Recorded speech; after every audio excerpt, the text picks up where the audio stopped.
I don't think showing my ball sack on stream would be the worst thing in the world. Also, we're live now. Huh? Oh. Shout out to the cat. Did you see the cat? I do see the cat. Hi, everybody. Hi, everybody. How are we all doing? Live. We're live right Live now. Right now. Got the fellas saying what up. So nothing exciting happened today. Today's been a pretty boring, run-of-the-mill Yeah, day. Just average work day. Been drawing.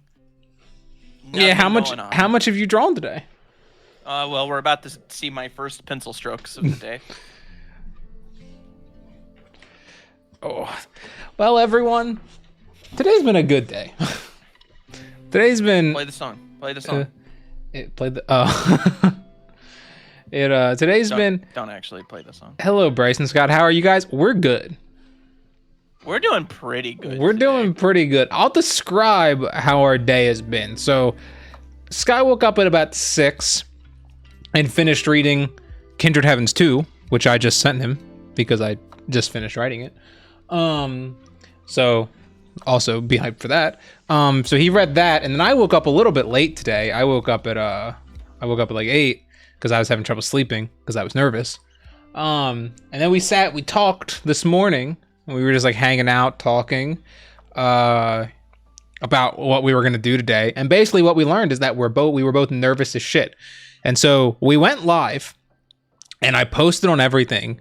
And then I just left all my phone, my computer, and everything just like into the room, walked out. Scott got to my house about a minute later and just like threw his phone on the floor. And then we just sat on the porch and drank coffee and played chess and tried really hard not to talk about the game or the Kickstarter.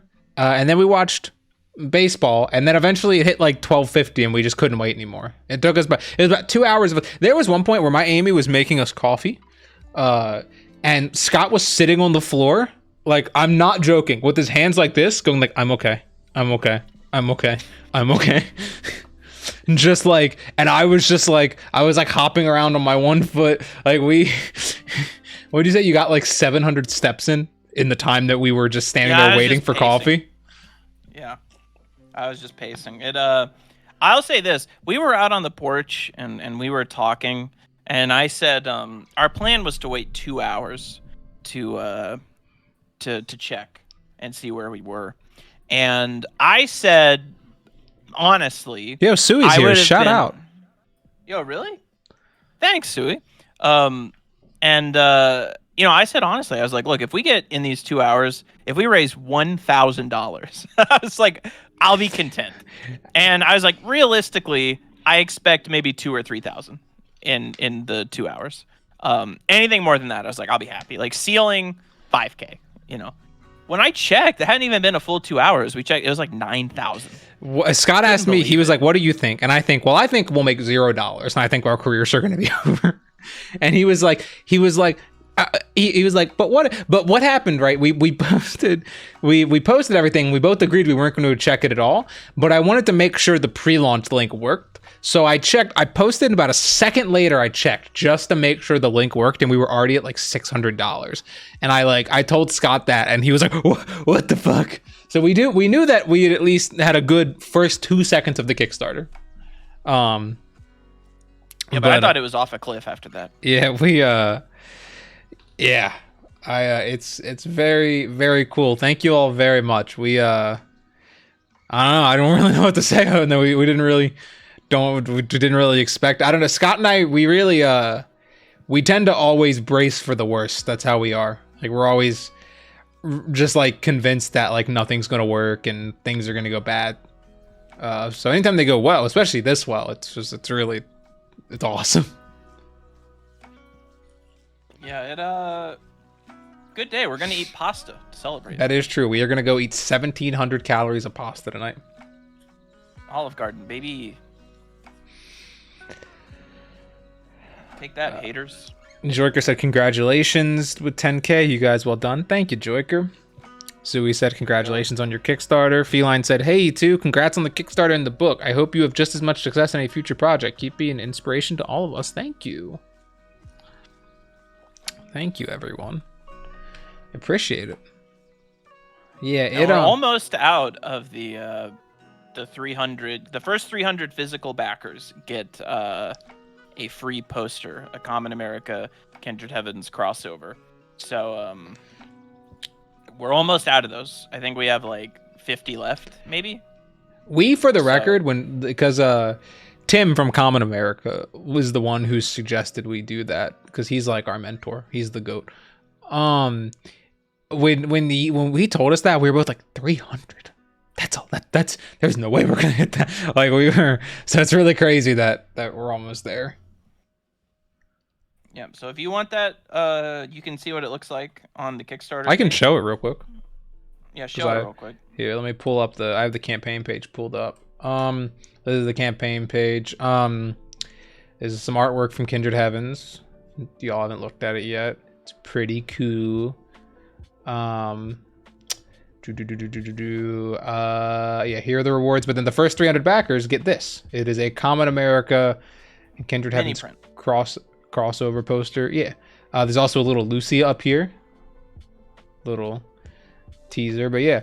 Also, there is a variant cover done by our good friend Lonnie Garcia, who is awesome, and who we really love. I really love this variant cover. You can get this as an add-on. So like if you buy a tier, you can add on an extra version with the variant cover. We really, really love this variant cover. It was an awesome job. And then it also has the first 10 pages of Kindred Heavens on the Kickstarter page. So if y'all want to read the first 10 pages, you can do that here. Yep. Just skimming through it all real quick. Super fun times. Yep. What's that America thing? Another comic? Yes, Common America is a comic done by our good friend Timothy Lim and Mark Pellegrini. Mark is the writer and Timothy Lim is the artist. And it is a series about a superhero girl.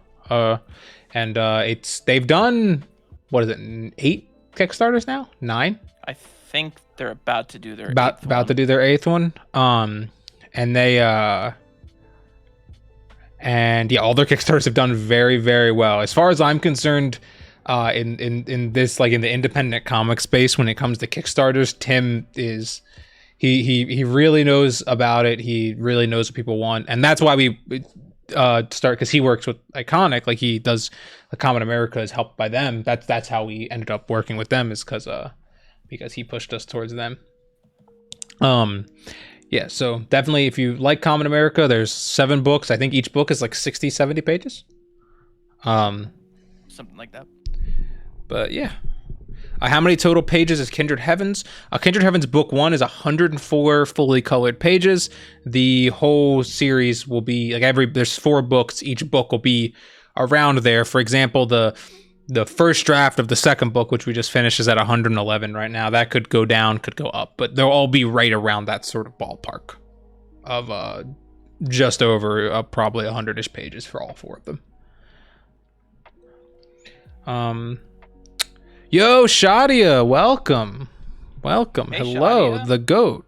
Shadia, we had somebody in stream last time. We were talking about you, and they said that you were their mentor at SCAD. Yeah, I can't. I don't remember who it was, but yeah, we were talking about Cece, and they were really excited that you were involved with us. It was a really cool, like, random little thing.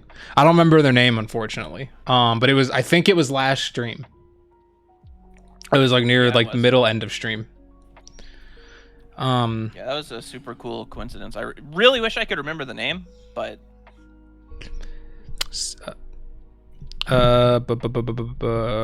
Kindred Heavens loot at all? No, Kindred Heavens is a all ages book.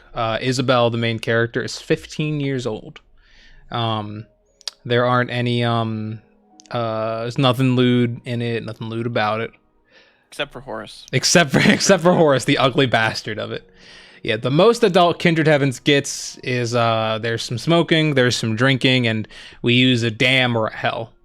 I don't remember if we say damn or hell in the first book. I know we say it in the second book. But I'm pretty sure we say like piss at one We point. probably say piss. We say like the words that aren't really curse words. You know what I mean? Like we say those words, but very reservedly. Excellent. Then I'm getting the physical copy. That's the first time we've heard anyone excited about the fact that it's not lewd. Let's go. What a reversal of fortune. I appreciate that. If you don't mind us ask, or Silicam said, if you don't mind us asking, what were the expectations other folks has about the Kickstarter? Did the publisher give you a ballpark of what they thought you'd make? When we were talking with Iconic, they gave us some numbers that they thought we could hit, just based off of their experience working with Kickstarters and our fan base and their fan base.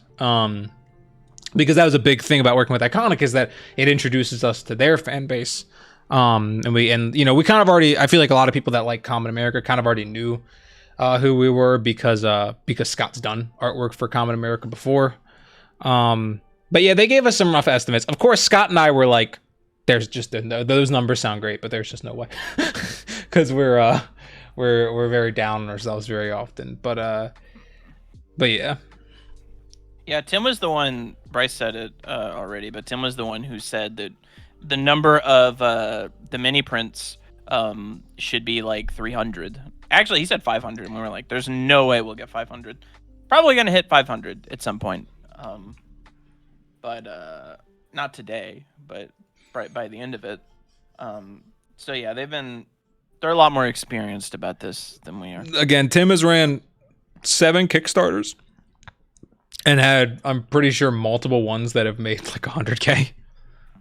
So he knows what he's doing. Him and the whole Iconics team have been very helpful with this whole process. They really know what they're doing. They're really nice to work with. It's also cool working with people that are really excited about the thing you're making. Like, that's the cool thing. I don't know if you guys have seen on Twitter, like every time Tim talks about Kindred Heavens, he's like really excited about it. And it's cool. We've worked with people in the past and done things in the past, but we've never worked with people that are like this jazzed up about like a thing. So it's really cool. It feels kind of like a part of a family, and like everyone's really excited about everyone's stuff. Now, speaking of family, when you're at Olive Garden, your family. Yeah. When you're there, it's their motto. When you're here, your family. Can I be honest with you guys? I didn't know you were guys. We are. Actually, because Shadia, this is funny. When Shadia first met us, she also didn't know we were guys. We talked to Shadia for like a good long while before she knew we were guys. Which is a funny little story.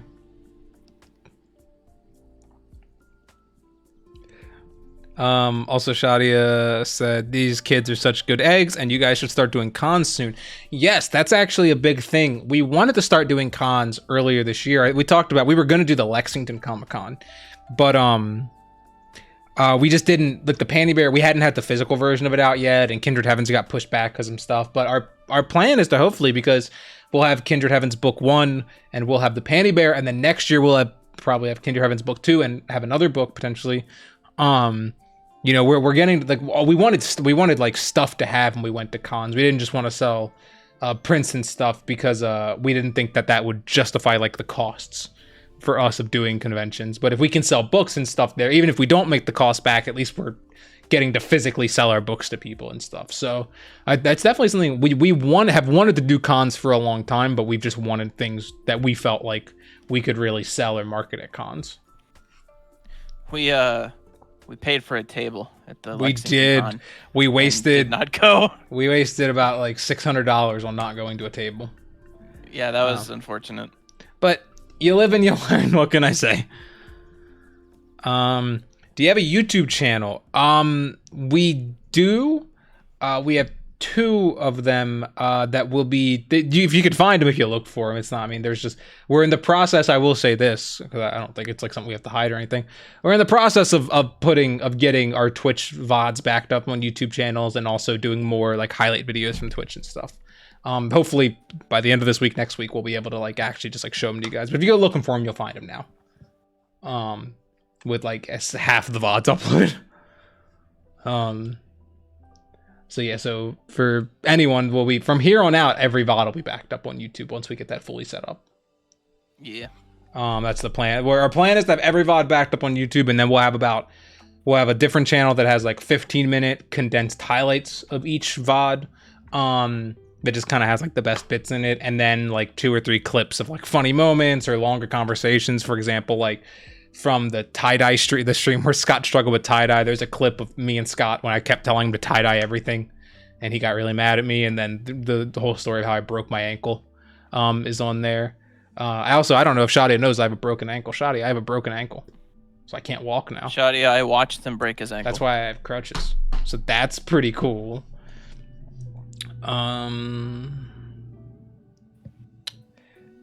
There also is stream clips on Ingo's channel. You're right.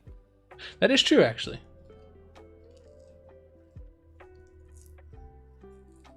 With subtitles. A lot fancier editing them than Bryce does. Shadi said, wait, can you repeat that? I was in a call. I broke my ankle. That's what I was saying. I was rock climbing and I fell. Scott and I were rock climbing and I fell and I fractured 2 bones in my foot. I fractured my ankle and I fractured the bone on the side of my foot, and then I sprained 2 different ligaments. So I can't walk. That's why I have my trusty crutches. You can, just not very well. I can hop.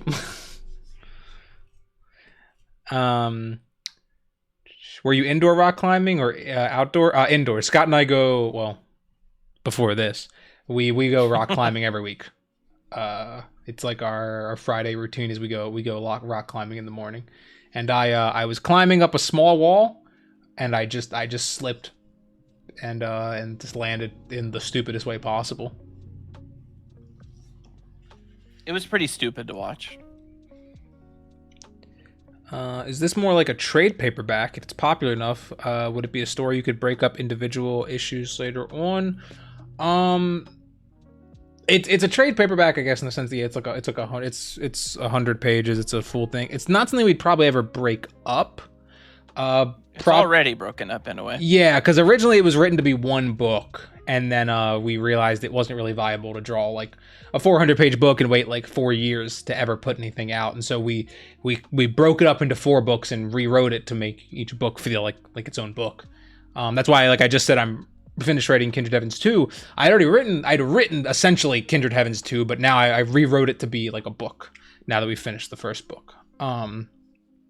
Which is really fun because it kind of lets us keep being really fluid with it. But we will probably eventually, I mean, I could see us like doing like a trade with all the books combined eventually. But that wouldn't be for far in the future. So I guess that just depends on how well everything goes. TLDR, it's possible. Our long-term goal is to do the 4 books, tell the whole story, and then we want to do like a definitive edition eventually, where it's like one big book with everything in it and like a bunch of bonus content. That's sort of the long-term. It'll be a big book. It will be a big book. It will be over 400 pages, probably close to 500. Yeah, especially with bonus stuff. But if everything goes well, then, we'll get the chance to do that. Also, Seedlycam said, fun fact, I share a birthday with your Kickstarter start day. Happy birthday. Also, thank you for backing the campaign. Happy birthday. Wait, we can do that, right? Yeah. Happy birthday to you. Okay. Seedlycam also said, so I know you said it's a complete story, but if Kindred Heavens takes off, potential sequel? I mean, Kindred Heavens is definitely something that it's not like we could never return to. I think the biggest benefit of Kindred Heavens is that there is like a whole world there, and we kind of just follow one character's story in it. The whole series is focused on Isabel Voigt's story, but Wind Racing is it's a big worldwide thing. So I don't know. Him and I it's really possible, but we love Kindred Heavens. Yeah, but just generally, we don't really.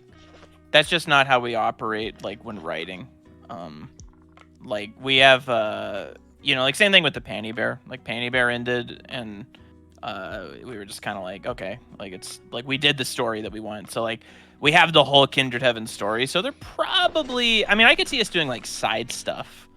That's what I was saying. I could more likely see like a side book that follows like a specific character or something. A side book all about the war. Side book all about Horus. But yeah, I don't know. Scott and I, we've always said that we like to we don't like doing sequels just for the sake of something being popular. That's why it's like with the Panda Bear, we didn't do a sequel.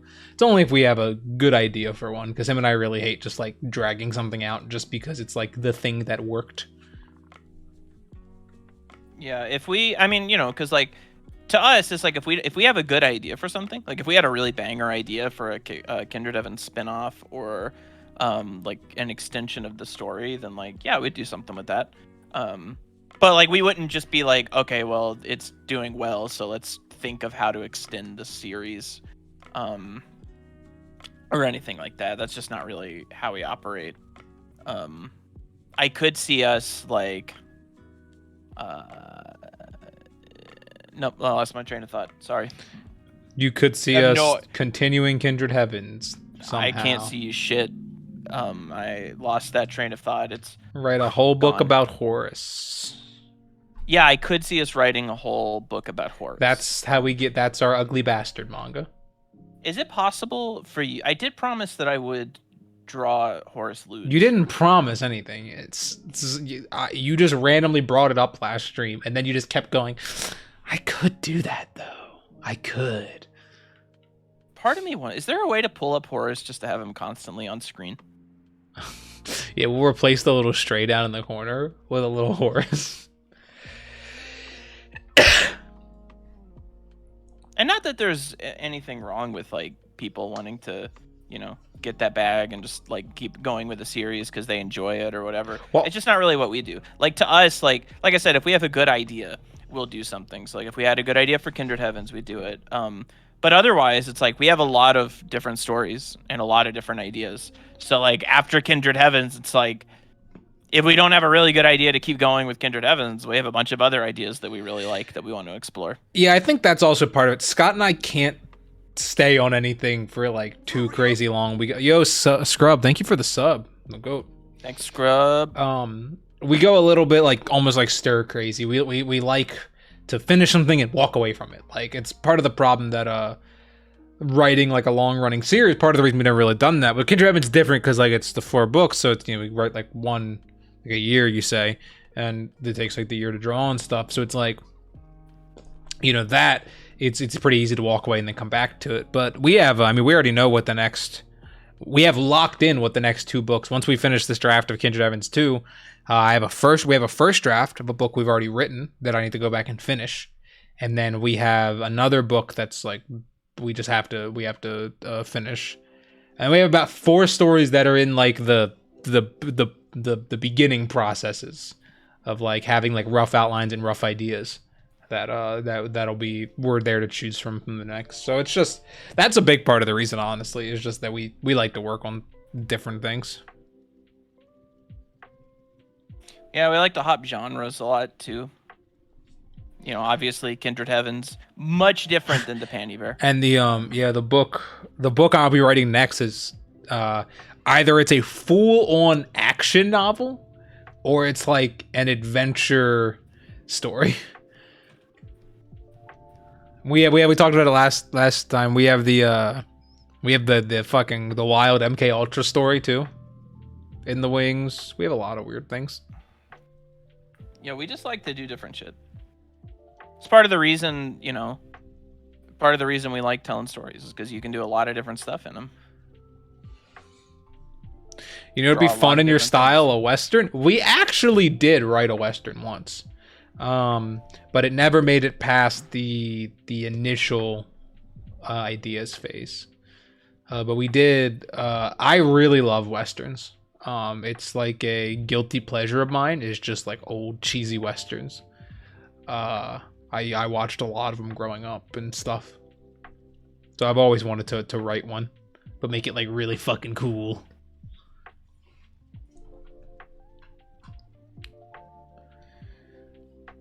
Would the best part of Kindred Heavens be that it gave Scott the chance to draw a lot of old men? There are a lot of old men in Kindred Heavens. I do like drawing old men and Horus. We haven't. There's not a canonical age for Horus currently. I like to think he's like 28. Yeah, he just looks like that. He doesn't have gray hair or anything. Yeah, no, he just lived a hard 28 years, you know?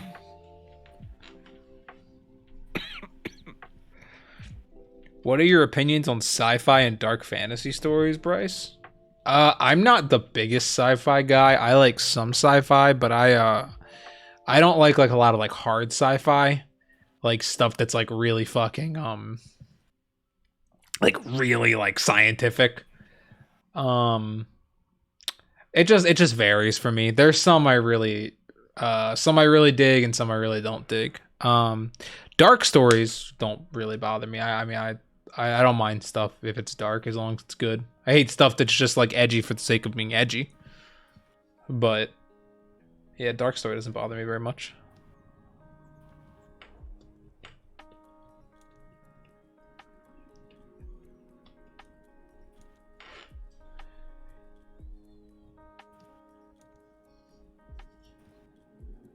Sound like Psycho-Pass is cool in your radar? I thought Psycho-Pass was okay. 20th Century Boys?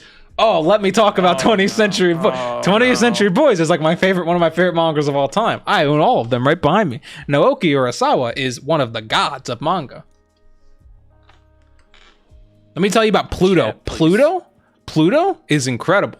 I don't even know shit about Astro Boy. Pluto's incredible. That's some good sci-fi. The only part that's kind of heavy is the ending of sci-fi. Or of Pluto. But fucking 20th Century Boys fucking is so good for like the first 6 books. Then it kind of gets... It kind of gets a little repetitive, and there's like 6 books after that. But that's okay, because the first 6 books, 7 books, are fucking... They're so fucking good. I really love Naoki Urasawa. I'll pull back. I've not read Monster yet. I've read a little bit of Billy Bat, which has never been released in America, unfortunately. I'll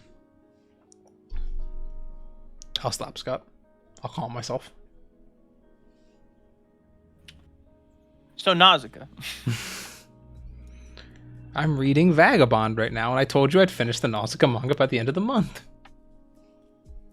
Well, you have... I got plenty of time. 11 days, and you said you wanted to reread both books. Yeah, I can do that. That's like 2,000 pages. Yeah, I mean, I read like 50 chapters of Vagabond in like 3 days. Like, I can read a lot when I sit down and just read. Yeah, but these are thick pages. Nausicaa is dense. I'm not saying you can't do it. What is your shirt? There is like 11 panels per page. It's a Kirby shirt.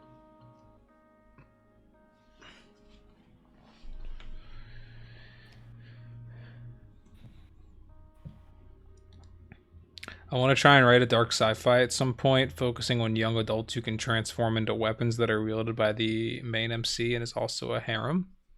Sounds cool.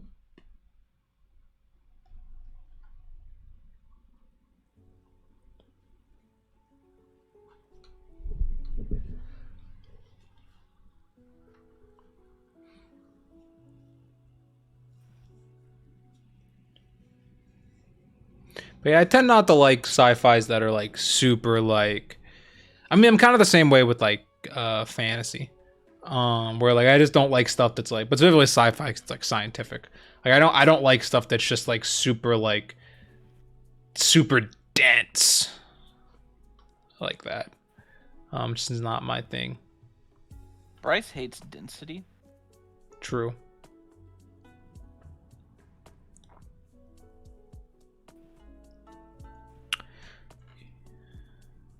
Yo, we're bitten. What's up? Hey, those numbers are looking good, sirs. Thank you. Yeah, boy.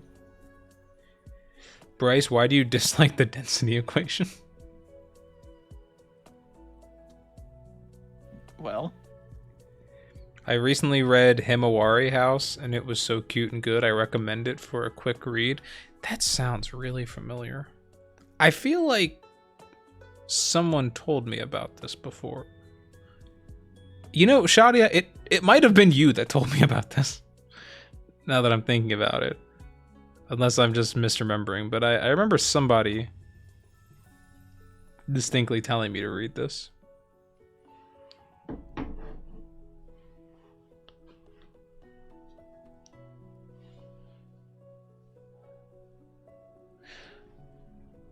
Also, Scrub, you'll be happy to know I've read like the first like 80 chapters of Dan to Dan. It's just it's stupid in a fun way. I enjoy it. I got a little bored of it after like 80 chapters. Of like the gimmick, but it's definitely it's like a popcorn read. I don't mean that in a bad way, I mean that in a good way.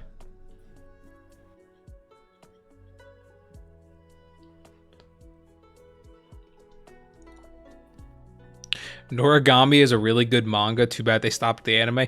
Scott and I were really into the Noragami anime when it was coming out.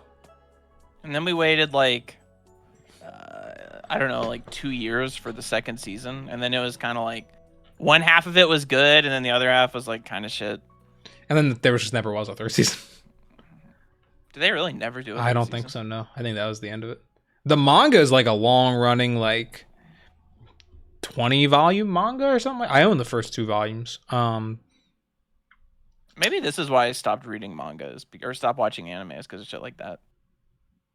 Yeah, there are some unfortunate series like that got really burned, like Noragami. Deadman Wonderland got really burned by that, by just having a 13-episode anime that just like rushes to a random conclusion.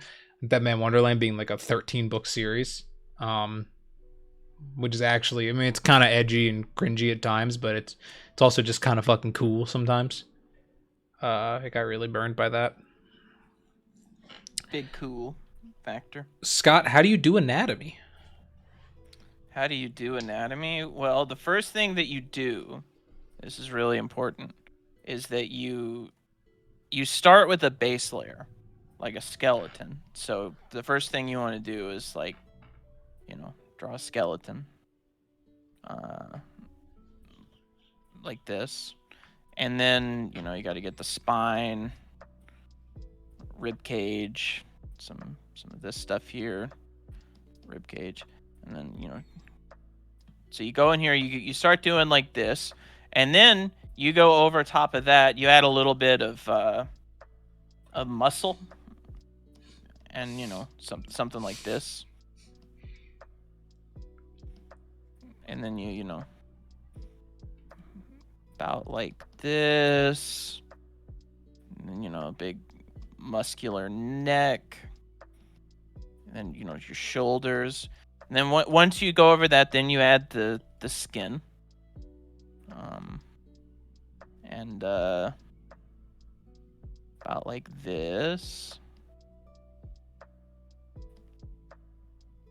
and there you go, about like that. Then some hair, about some about like that. Just do that. Just do that. No, I don't know. Just study anatomy. You have to like look at photos. I find it helps looking at photos of very muscular people, like pro wrestlers. It's good for some anatomy. They're usually pretty toned and in their underwear. So something like that. Studying some anatomy courses. I usually recommend Psychra's Simplified Anatomy. I think once you memorize that model and draw it, it helps a bit, but it takes practice. It's like anything else. Like if you memorize that model, you have to draw like hundreds of figures with it, but then once you do, you get a pretty good idea of the anatomy. I'll see if I can find it, actually. I'm sure I can. If you just Google Psychras. I can find it if you want while you're drawing. No, I got it.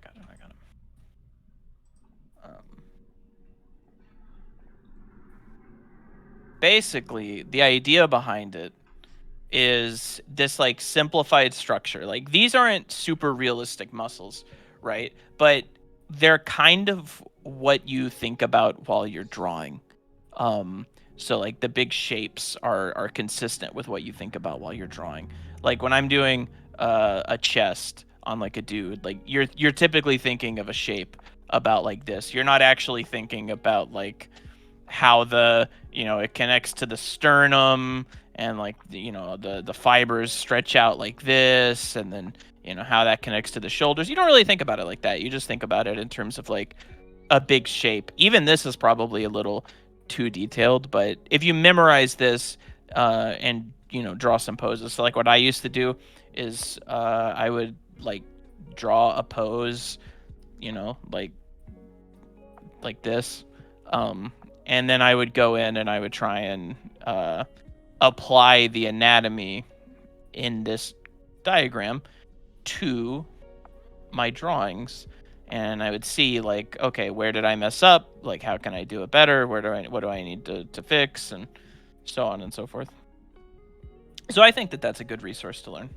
At least I used it a lot, and it helped me because it's more about teaching you like that specific technique. And to me in general, I think the key to learning anatomy isn't so much learning like exactly, like being able to name all of the muscles are cool, but if you can draw it and it looks good or looks right, like I think that's more important. So like you could go get like an anatomy textbook and study if you want to be like really try hard, but you don't have to. Not that there's anything wrong with that. So you'd say this is good to learn before you actually go deeper into anatomy, like learning the names of the muscles. Yeah, because like I said, you don't really have to know the names of the muscles. I mean, I couldn't tell you the names of like every part of the body, mainly because I learned that at one point, but I've pretty much forgotten it because you don't use that very often. Like, I don't need to know what, like, the kneecap is here. There's like the shin bone here, and then there's like muscles, here, or something like this. And like, I don't need to actually know all that, and I don't need to be able to make a diagram. I just know like how the shapes work on the outside of the legs, and I know how to draw it to where it looks all right. So I've forgotten all of that just because you don't typically use it. So I wouldn't say to worry about that a lot. I think it's just not very practical. And maybe for some people, like, it is good to know that. Maybe that does help them a lot. But just for me personally, that didn't help me a lot, and I don't think it's necessary. Also, Feline asked a little bit back, just getting to it now. When creating a new character, is it best to start with writing them first and doing the design after? Asking because I'm starting work on a personal project and I want to have a cast of 20 OCs by the time the year ends. And even for the lewd ones, I want to have something going for them, and I'm trying to figure out what's a good design process. At the moment, I'm doing basics, idea, and design first. I think it really comes down to personal preference. I will say, obviously I'm not an artist, but Scott and I work together when we create our characters, and our process is almost always to create the character and like work on the story and stuff and do the design after. The design very rarely comes before we're like done an outline, or even sometimes when we're in scripting is when we start working on designs. So yeah, I would say I think like writing a character is always, especially a character like if you're doing a story, I guess it's different if you're like doing an OC for Twitter or something that's not doing a story for, that's very different. But like if you're making a book or something, I would always say it's more important to focus on the writing as the first thing. But that's just my own personal process. I'm also the writer of the group, so I would agree with it because the writing and the information about the characters, like, that informs what the character should look like, and what the key tenets of their personality should be, and how they should dress and act and move. And so like in the past, I would actually try like early on in our process, before we've even finished like outlining a story or anything, to design characters. And I almost always ended up having to redesign them or change things about their design. Because it just, that stuff changes so much. So yeah, I would say that you should get a good idea of their personality first. Unless, like Bryce said, it's just like a fun OC for Twitter, then you can do whatever you want. Like for Mia and for Stray and stuff like that, I mean, they weren't written beforehand. It was just a cool design. But Lucia and Isabel and our main characters are obviously like from a book, and we had the book before. Yeah, because typically the way it works is Scott and I will talk about a character, like we'll come up with the character. Like for Isabel, like we came up with Isabel as a character together, and then it sort of falls on me to like typically flesh out her personality and like actually like make her into a character. And typically I'll write a design for her whenever I'm writing. Like I'll write like I don't remember what I initially wrote for Isabel because she was going through a bunch of different variations. But it'll be like, you know, like I'll typically write like, you know, she has shaggy brown hair that hangs in her eyes. She has earrings that hang down past her chin. They're really big and they're blue, like the color of her eyes or something. And then like I'll write like wears like a mechanic outfit that's like always covered in oil and always looks a little tight, like stuff like that. And then typically Scott will take like those descriptions and then take the actual writing from the book and just do what he wants, like based off of sort of the knowledge that's needed. So yeah, I like I said, like we both agree. Just I think it's for our personal process better to do the come up with the character first.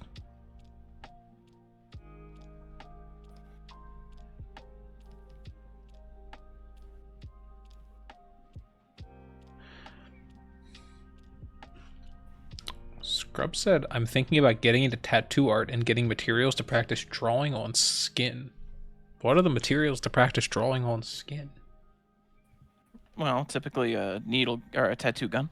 Well, no, I mean like I fucking get that, but I assume there's some like kind of skin substitute that you use to practice on. A drunk friend. Yeah, you just invite people over to your house. Okay, want to see this cool party trick? I promise I'm really good at tattooing. There are fake skins, yes. That's pretty cool. They use a leather type deal.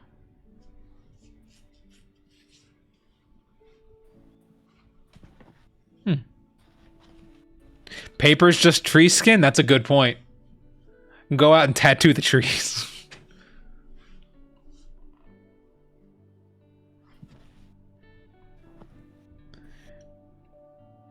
I'm back. We were talking about tattooing trees. Thanks for the answers. In that case, time to open Notepad+. You're welcome. But at the end of the day, like I said, ultimately, it's just whatever works for you best. Like if you find you have an easier time after designing characters, just go with whatever works for you. Yeah, everybody has their own process. And that goes for anything like storytelling or art or anything. Like when we give advice and like talk about how we do stuff, like everybody probably has like a different way of doing it slightly. There are very few things that's like, okay, you have to do it this way. You can practice on bananas and oranges? Is that true? Bro, imagine you go over somebody's house and they've just tattooed a bunch of oranges. They have a bowl of tattooed oranges. That'd be pretty tight. Tight. I do fruit art.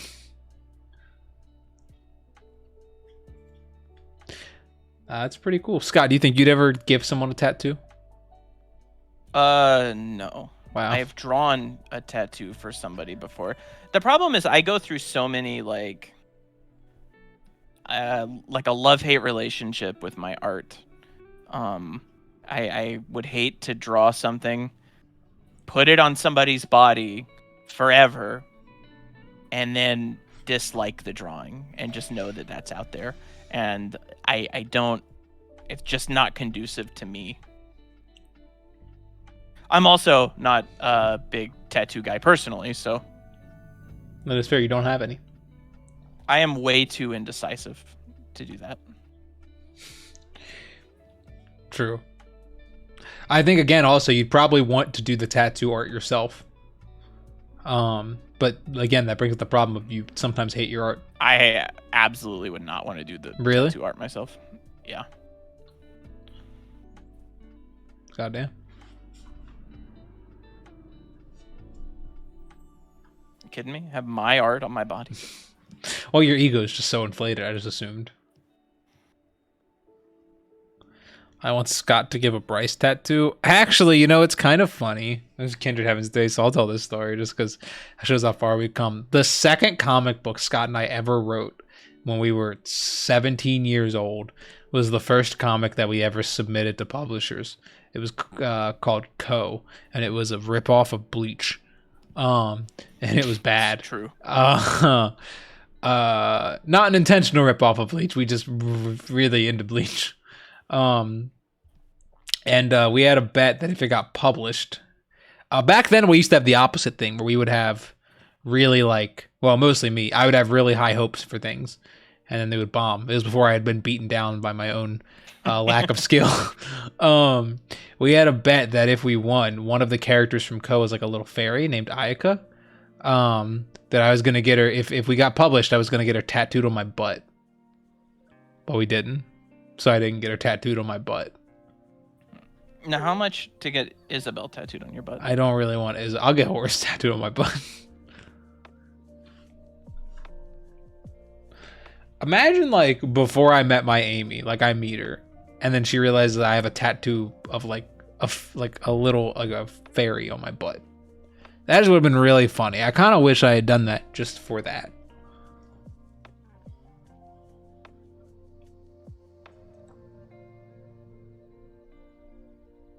Is she sneezing? I think she's just yelling. I don't know. I'm making it up as I go. She is a fiery girl. She does have some chutzpah. I think the yelling works better.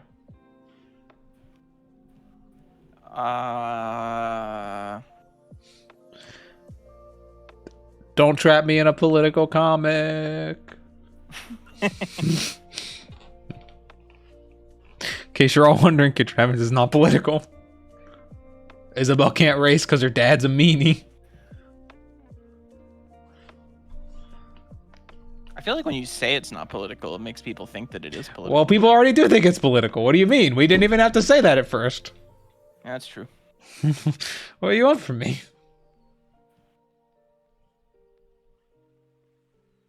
It's all fun and games till you start seeing tattooed trees.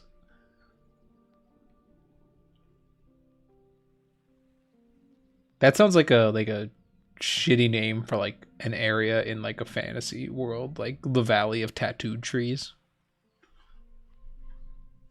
Write that down. We'll save that for our fantasy story. Yeah. That'll actually be part of Daimo's daughter. Yeah. Bryce, do you ever consider getting a tattoo again? I've thought about it a few times, yeah.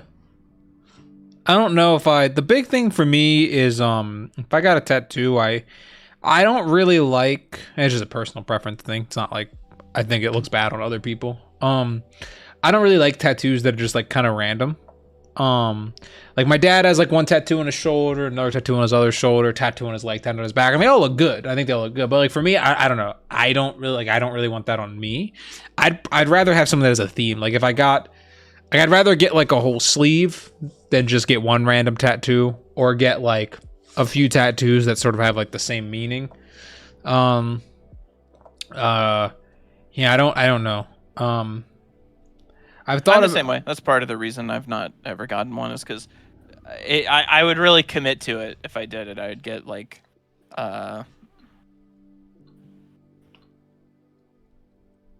Yeah.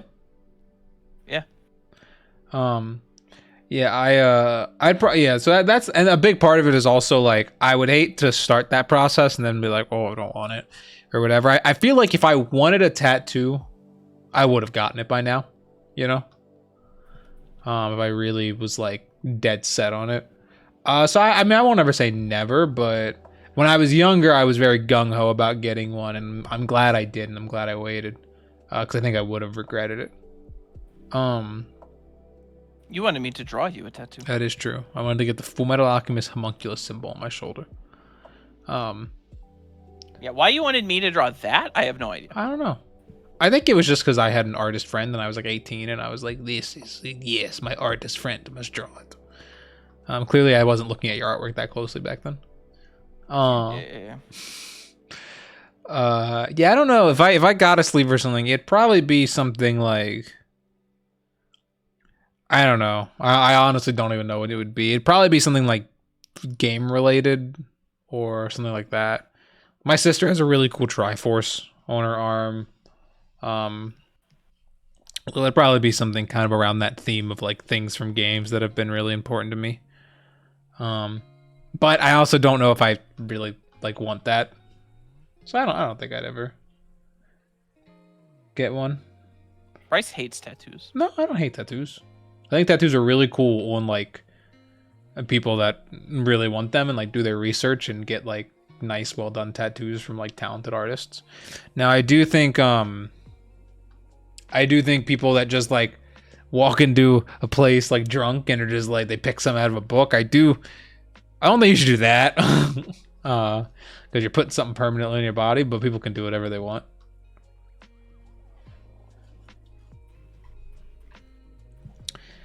Oh jeez. Yeah, I would say, I mean, unless you just really want to, for the sake of it, I would say don't pick something out of a book. Like, you know, if you, I think if you want a tattoo, like, you should want it of something. You know what I mean? That'd be my advice. I think the worst. I think that's how people end up regretting tattoos. Yeah. Is like the people that do is they're just like, oh, I want a tattoo instead of I want a tattoo of something. As far as I know, a lot of shops won't tattoo you if you're drunk or high. That's probably fair. That's probably like actual tattoo places. Yeah. When you get to like seedy places, they don't give a shit. But like actual well-known or like places that you'd want to get a tattoo, yeah, they definitely wouldn't. But they also probably don't get very many people that walk in drunk or high. Yeah, I don't know. I guess my thinking's always been like a tattoo should be unique. It should be something that's important to you, something that like every time you look at it, it makes you happy, and like that's why like I've never got the like walking in and being like I'm gonna get like a random tribal symbol on my shoulder. You know what I mean? I think stuff like that is where tattoos like. I think it's really important to pick something that like I said like has meaning to you, and every time you look at it, makes you feel a certain kind of way. Because at the end of the day, tattoos are only for yourself. You know, I mean, like you're getting them for you. You're not getting them for anybody else. You're the one that looks at it every day.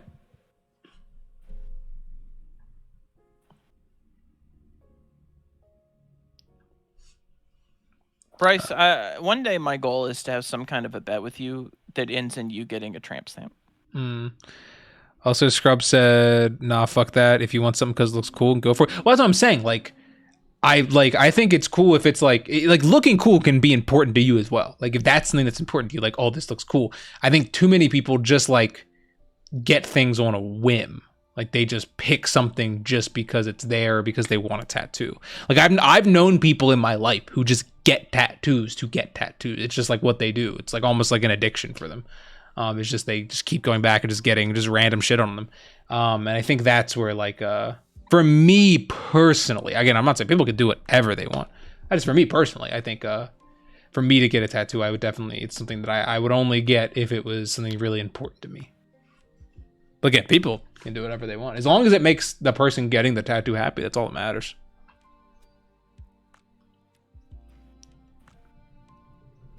Phelan said, also, what's a good way to begin creating a character's personality? Sorry for all the newbie questions. Don't be sorry.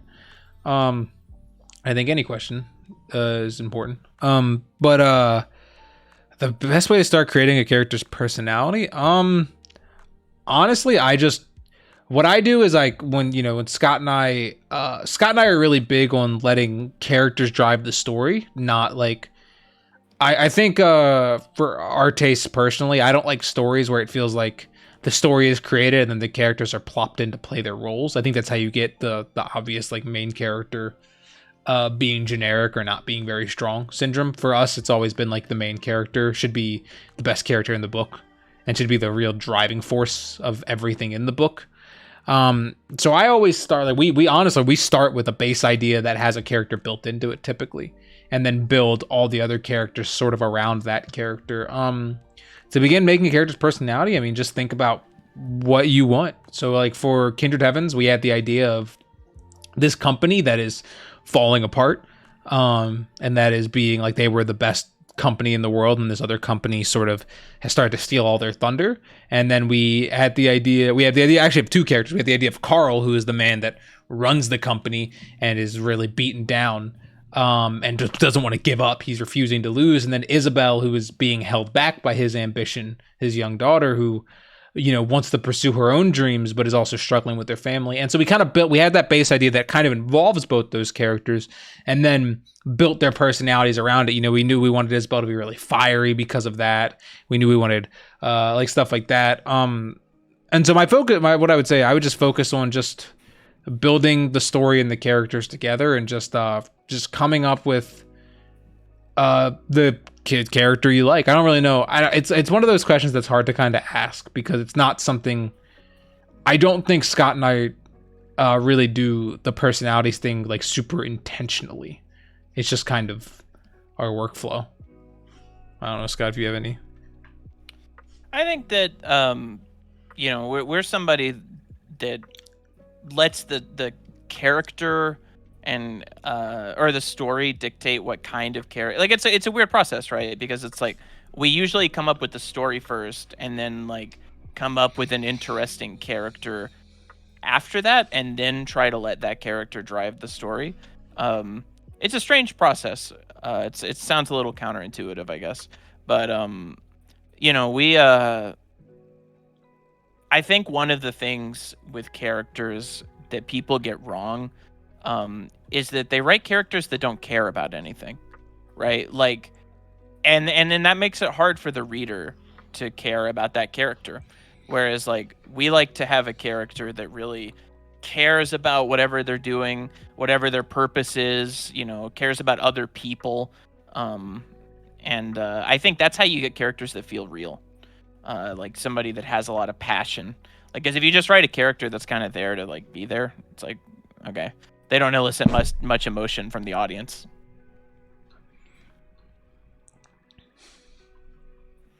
So care about the character, and have the character care about something. Bye, Scrub. Bye, Scrub. Yeah, that's the best way to put it. Is just have characters that just care. Because remember, like I think one thing that a lot of people, and it was a big like sort of revelation for Scott and I when we were working early on and like thinking a lot about storytelling, having a lot of conversations. Especially people that like aren't writers or aren't making stories themselves. It's really hard to realize that like what pulls a person into a story is characters. Most of the time, people like when people talk about stories, I mean, they talk about characters first and foremost most of the time. It's typically what is like the driving force of the story, but also what, like Scott said, the most what gets you behind something is how behind it the characters are. So yeah.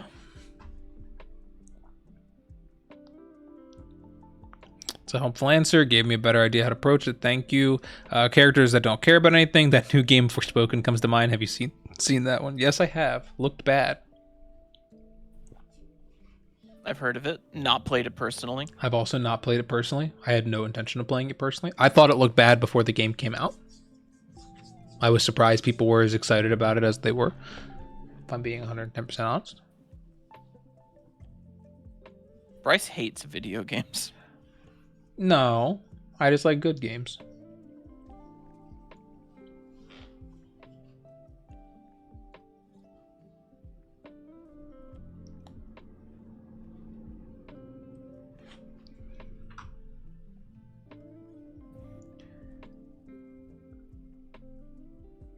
Play God of War 2018. I've actually not played any of the new God of Wars. I played 1 through 3. I actually just beat 2 and 3 earlier this year for the first time, because I only had 1 growing up.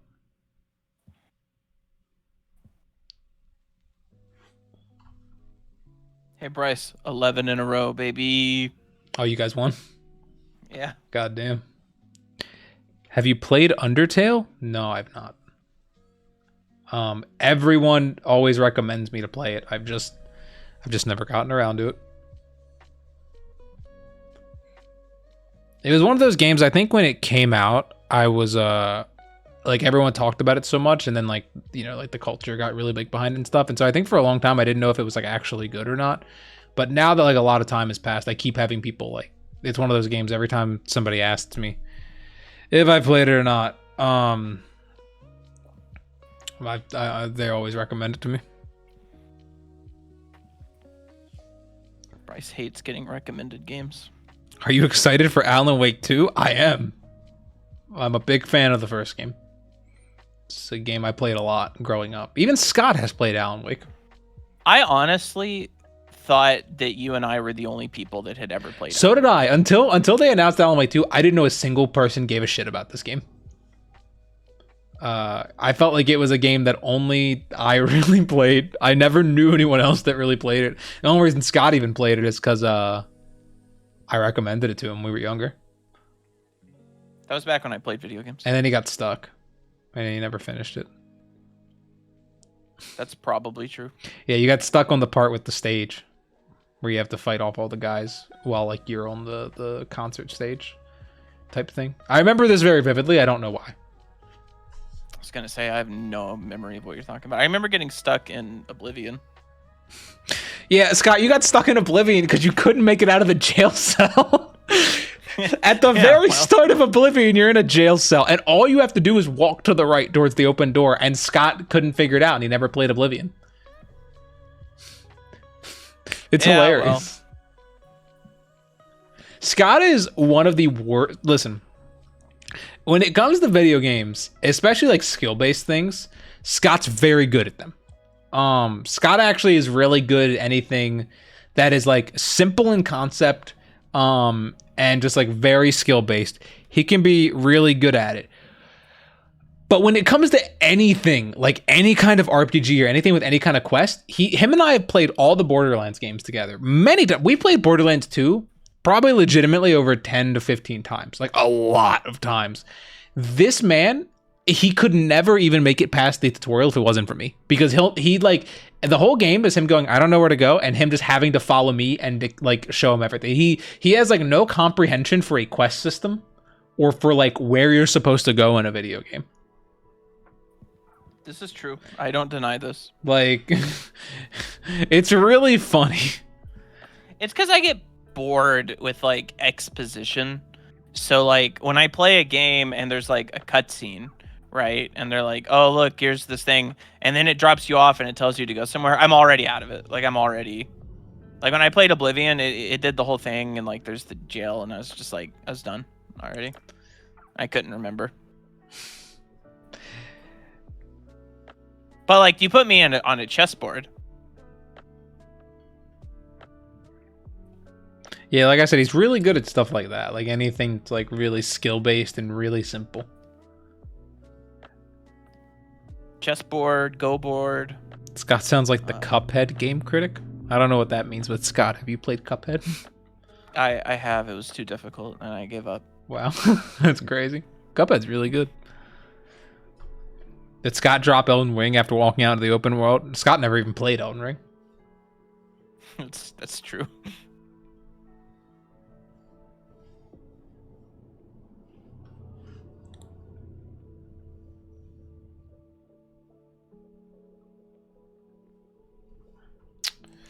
Didn't play Elden Ring because I've never played a Dark Souls game.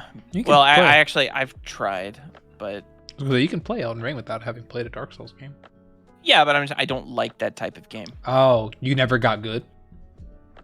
Yeah. Remember, people aren't allowed to dislike the FromSoft games. If they don't like them, it just means they're not good at them. I don't know if you know that. Right. So you never got good at the game. If you did, you would have liked it. You can't have an opinion that's not that. I really like the FromSoft games, so. But people do act like that.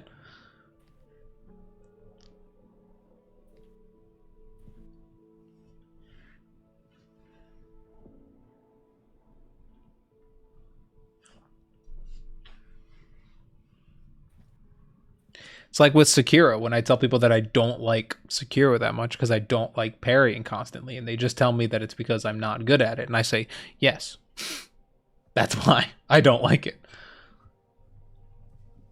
There was a game that came out. I think it was like an Ubisoft game or something that was supposed to have like the best sword fighting in the Oh, world, For like Honor. in video games. Yeah, maybe that was it. And it was like we played it, and it was just like you parry a lot. Like that's the only control. It's like heavy attack, light attack, and then parry. And it was just like okay. And so it's just people parrying constantly. And it was like, well, this is not very intricate swordplay.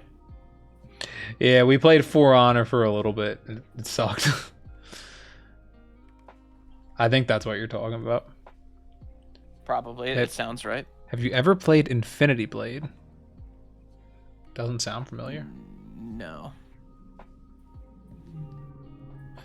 What was that game we were playing on Steam for a while, Scott? That we had to like remote play to play together? Do you remember this? Oh, that sword fighting game? Yeah. What the fuck? I remember what you're talking about, but I don't remember. That's like just a random memory I had. We played that only a few times.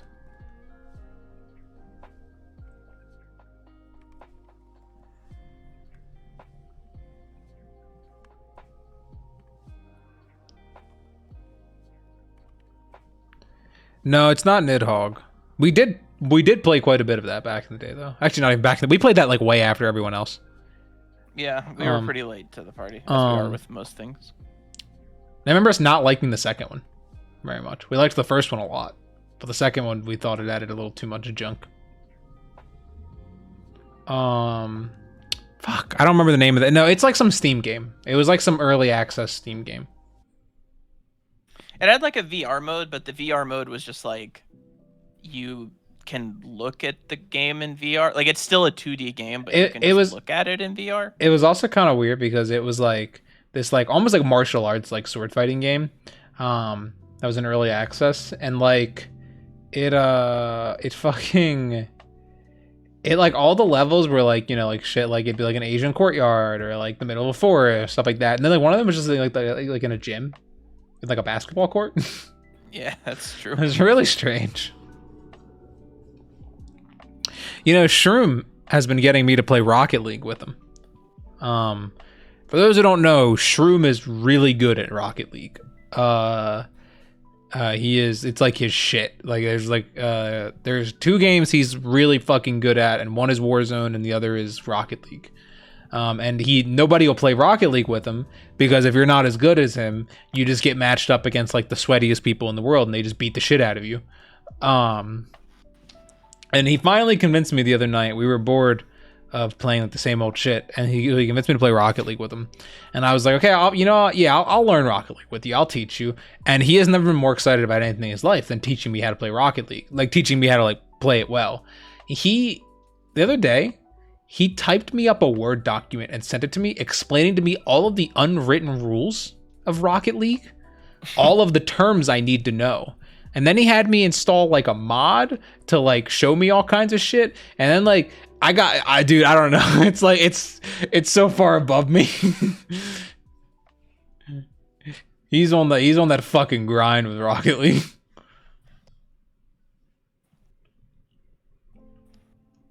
He took me into at one point we were playing and I was like having a good time and we like lost a game or two, and he took me into a private lobby and 1v1'd me, and he was like, your whole objective is to get the ball from me, and then just proceeded to just fucking ruin me for like 10 minutes.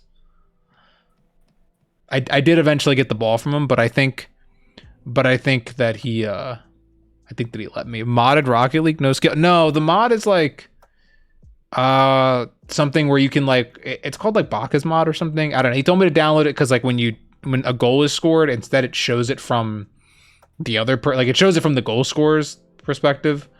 And he said it'll make it a lot easier to like get better by watching other people score. I don't know. He explained to me a bunch of reasons that'll help me like learn how to get better. I also, Feline said I started playing Omega Strikers. It's really fun.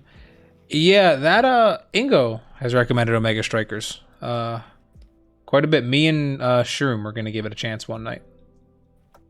I don't know anything about it. I just know that it's free.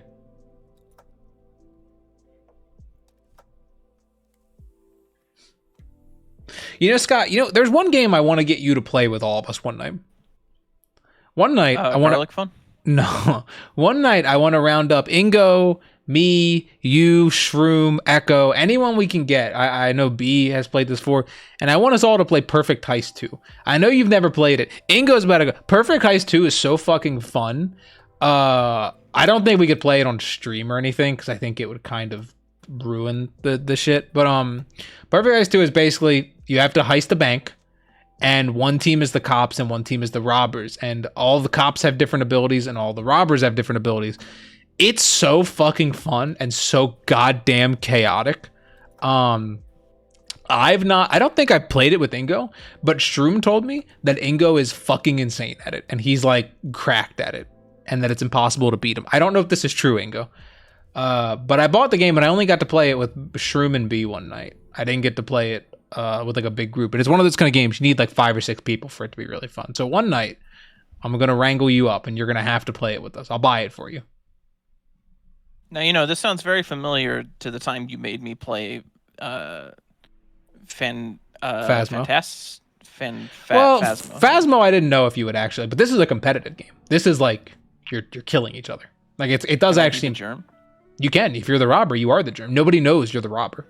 Like that's the whole thing. Like you have to basically you have to be as the robber, you kind of have to blend in with the NPCs. That's like the whole goal while you do your robberly tasks. My robberly tasks. Which can be things like opening a bank vault, doing things. But the cool part is like the cops, they can just kill your ass. Like one cop can play a sniper and he'll spawn on a building across and he can just, but if they kill a civilian, it's over, they lose. So they can only kill, like, if there's 3 robbers, they have to kill all 3 robbers. It's one of those kind of games that's like, it's really fun if you're being sweaty at it, but it's also really fun if you're just kind of trolling and being an asshole at it.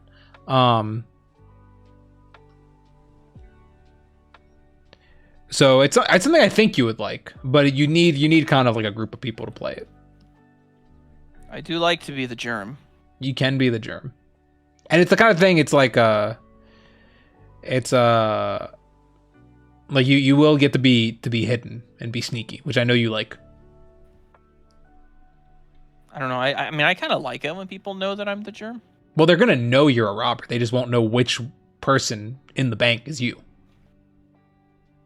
Oh, I see. Like it's like you're gonna spawn in looking like every other NPC. And so the reason I've heard Ingo's crazy at it is because apparently Ingo, he can move around the whole game looking just like an NPC and you'll never know it's him. Like he never breaks character with the other NPCs, but still like does everything, which is like the most Ingo thing I've ever heard and is really funny. So yeah, one night we should all play that.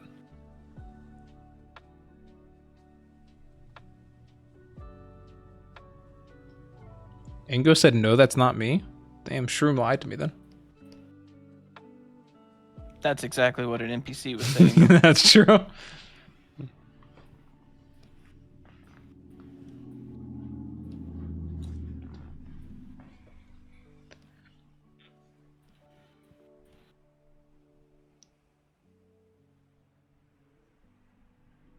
That's Robin, for those that don't know. That Isabel's holding hands with. A Robin, it's Horus, actually. Yeah.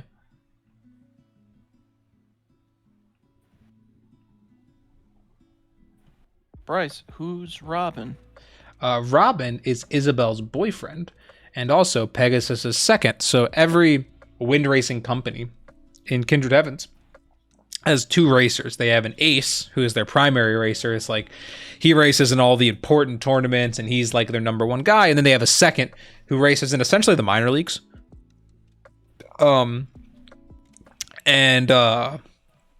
Races like in situations where like the ace is injured or something like that comes up. And Robin is Pegasus's second. Felix is Isabel's brother, is Pegasus's ace. And Robin and Isabel are girlfriend and boyfriend. Robin Santer. He's a goofy little guy. He's a pretty goofy little guy.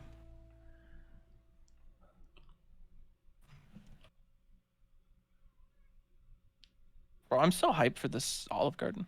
So am I. You guys like Metal Slug, by the way? Okay, speaking of Metal Slug, I gotta tell this. Scott and I were playing Codenames the other day. with our Amy's. And he gave me the hint because we play Codenames with kind of our own rule set. It's a little bit looser than the standards rule set, but we allow like titles of things to be said because we think it's funny. Like we think it allows for more funny moments. And Scott gave me the title Metal Gear Solid, and I was like, okay. And so I picked like Sneak, and that wasn't one of them, and I was like, okay. And then like what it turned out to be, it was like Tower or something, I think. And then Slug. And I was like, where did you get Tower from? And he's like, I don't know what Metal Gear Solid is. I just assumed they climbed a tower. It's like my brain broke. And then I was like, did you get Slug? Did you think Metal Slug is Metal Gear Solid? And he went, it's not called Metal Gear Solid Slug. They're not like the same thing.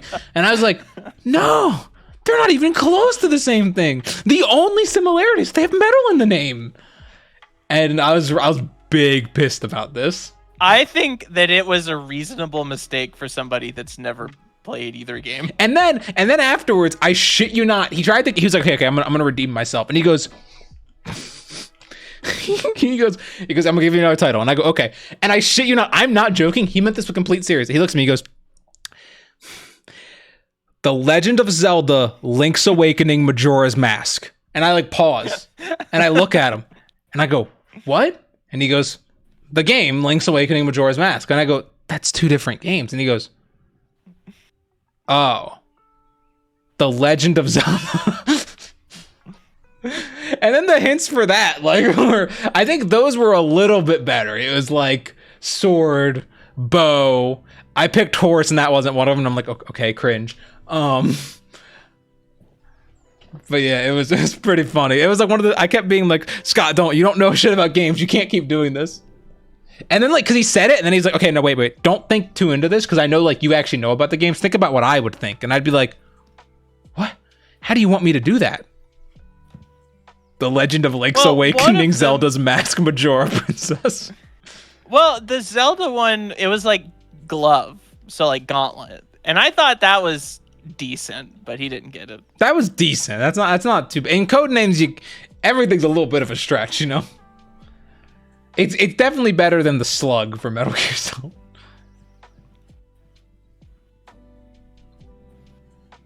We actually got into a pretty big argument last time we played Codenames because Scott gave me like legitimately one of the worst fucking fuck arounds that he's ever given me. I'm still pissed about that. Yeah, with the drugs one. Oh, yeah, you picked port. Yeah, Scott gave me drugs as my word. And what he wanted me to pick was sync. Which I there still were other ones. There were other ones too, but the more important thing is that I picked port, and that wasn't an answer for drugs. But sync was, but port wasn't. I had to sit down and explain to Scott. I was like, I am from Maryland. Where do you think drugs come into this country from? How do you think this happens? And he was like, port doesn't make any sense. I was so pissed. Codenames almost breaks up our friendship when we play it a lot. We get big pissed at each other. Well, in fairness, one time, one of the words that we had to guess was like Lucy or something. Yeah. And I didn't know. No, it was yeah, it was something like that, and you gave me Lucy Liu, and I didn't know who Lucy. I thought it was I Love Lucy, is what you were referencing, because I didn't know who Lucy Liu was. So I say Lucy Liu, or no, it was Ghost, because Lucy. Oh yeah, because she fucked a ghost. By a ghost. Yeah, and I was like Lucy Liu, and he goes, "I'm just not Southern enough to get that." Because I thought it was like we all looked around at each other like, "What the fuck is he talking about?" I didn't know who Lucy Liu was. I mean, I know she's the girl from Kill Bill. That's all I know her from. Until the fact that she fucked a ghost. Once I remembered who she was, I was like, oh yeah, she's the girl that said she had sex with a ghost. And so I got it. I did get it, for the record, though. I did get it. For those that didn't know, that Lucy Liu made love to a ghost. Allegedly. Allegedly. We have no proof of this. We have no proof. Yeah, you're right. We weren't there. We didn't see the ectoplasm.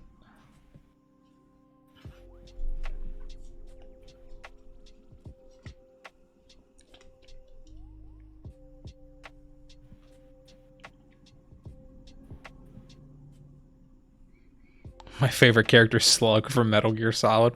Scott, who's the main character of Metal Gear Solid? Snake. God damn. I'm so proud of you. See, I knew what I was talking about.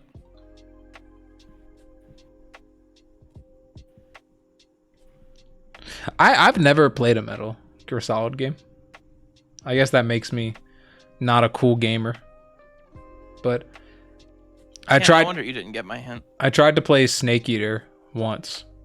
And it opens with like a 40-minute cutscene and I fell asleep.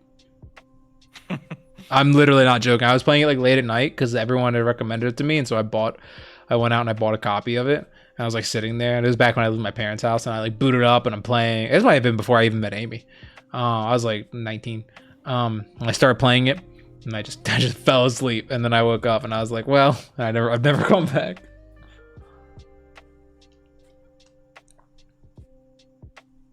If he didn't know the MC of Metal Gear, wouldn't that be on you? Yeah, that is true. I don't know.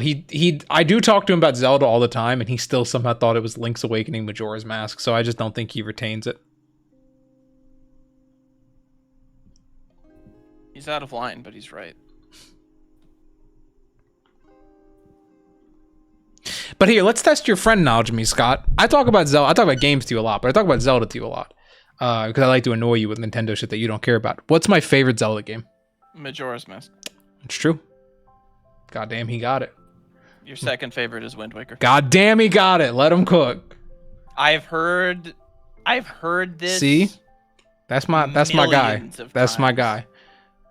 Feline Scott, who's the main character from Metroid? Samus. God damn, look at him go. Come on, guys. I'm Scott, hip. who's the main character of Star Fox? Star Fox? Holy shit, he did it.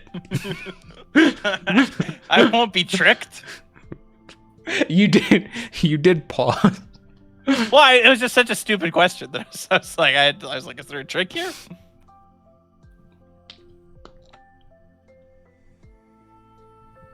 Ingo says, okay, I got a difficult one. Let's see. I like this part of the stream where we try and just get Scott to guess video game characters. Who's the main character of Commander Keen? Scott, do you even know what Commander Keen is? I don't know what that is. It's the guys that made Doom before they made Doom. They made a game called Commander Keen. Id Software. I've never played it. I'm just going to assume it's Commander Keen. I would also assume that it's Commander Keen.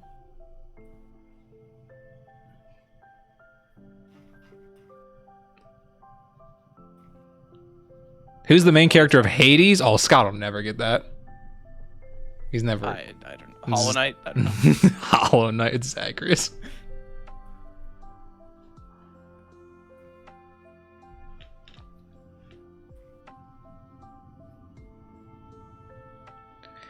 Who's the main character from Half-Life 2? Shit, I've never even played Half-Life, so I can't even. I actually don't.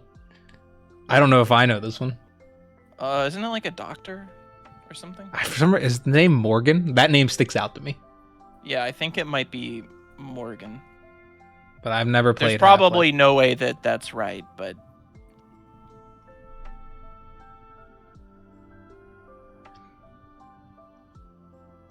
Scott and I didn't really play many Valve games. I only just played Portal 2 last year, and I only played the co-op campaign. It's Gordon Freeman. Damn, I knew it was Freeman something. Maybe I just thought, that's why I thought Morgan. Well, Gordon and Morgan.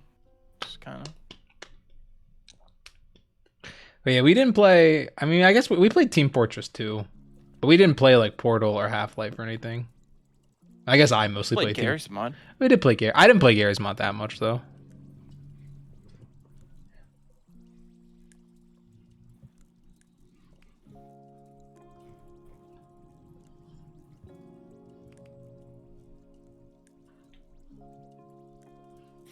This is that part of the stream where I can't figure out what color to make Tie-dye or her skin? outfit.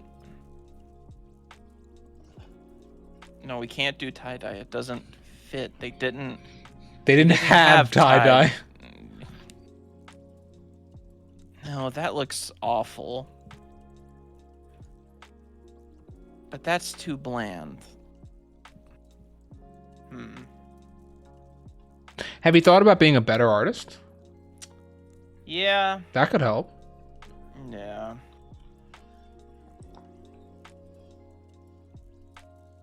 I'm just gonna color pick from Wow. from one of the panels of the book. What, are you okay? I just burped.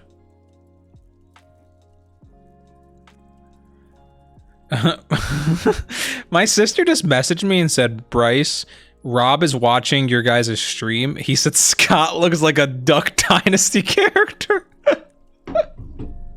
Yeah, dude, I'm preparing for my Holy move into the swamp. shit. God Preparing damn, for what a my- fucking roast. Oh god, that's fucking funny, dude. That's funny. Also, hi Rob. Hi, Rob. Well, it's because you're growing your beard out. Yeah, I'm trying to make it look. I want to just see. I'm not going to shave it all year, and I'm going to see what happens. Ooh, Inga brings up a good point. Make it gray. She comes from a time where color hasn't been invented yet. Everything's black and white. Oh, that's true. That's true.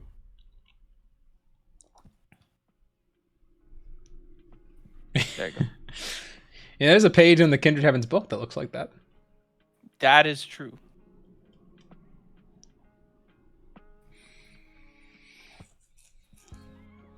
What color is her belt in the book? I don't know. I didn't write the book. Oh, wait. Oh, she doesn't have a belt in the book. God see. damn.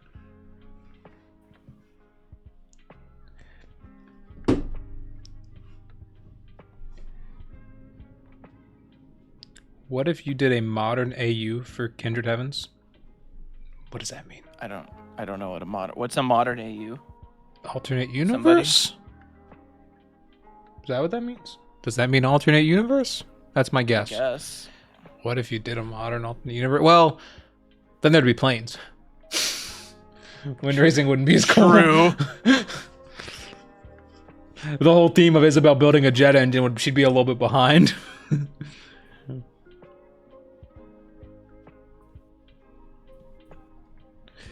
Yeah, I don't know. I don't even begin to know what that'd look like.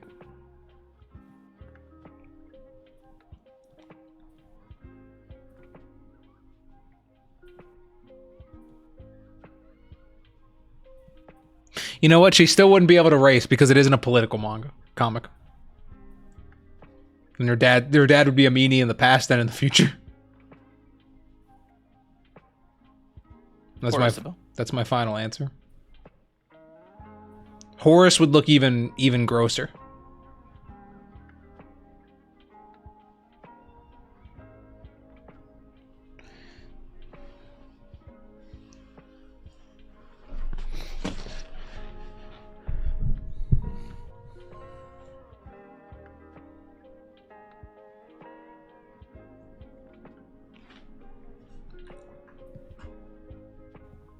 If only you had a 1930s TV filter.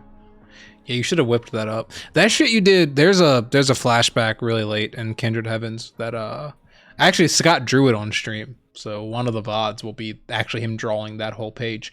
But you have this really cool like paper crinkle effect on the page. I don't know. It's really cool. Yeah, I'm a genius. So. Wow. Okay, never mind. Delete yourself.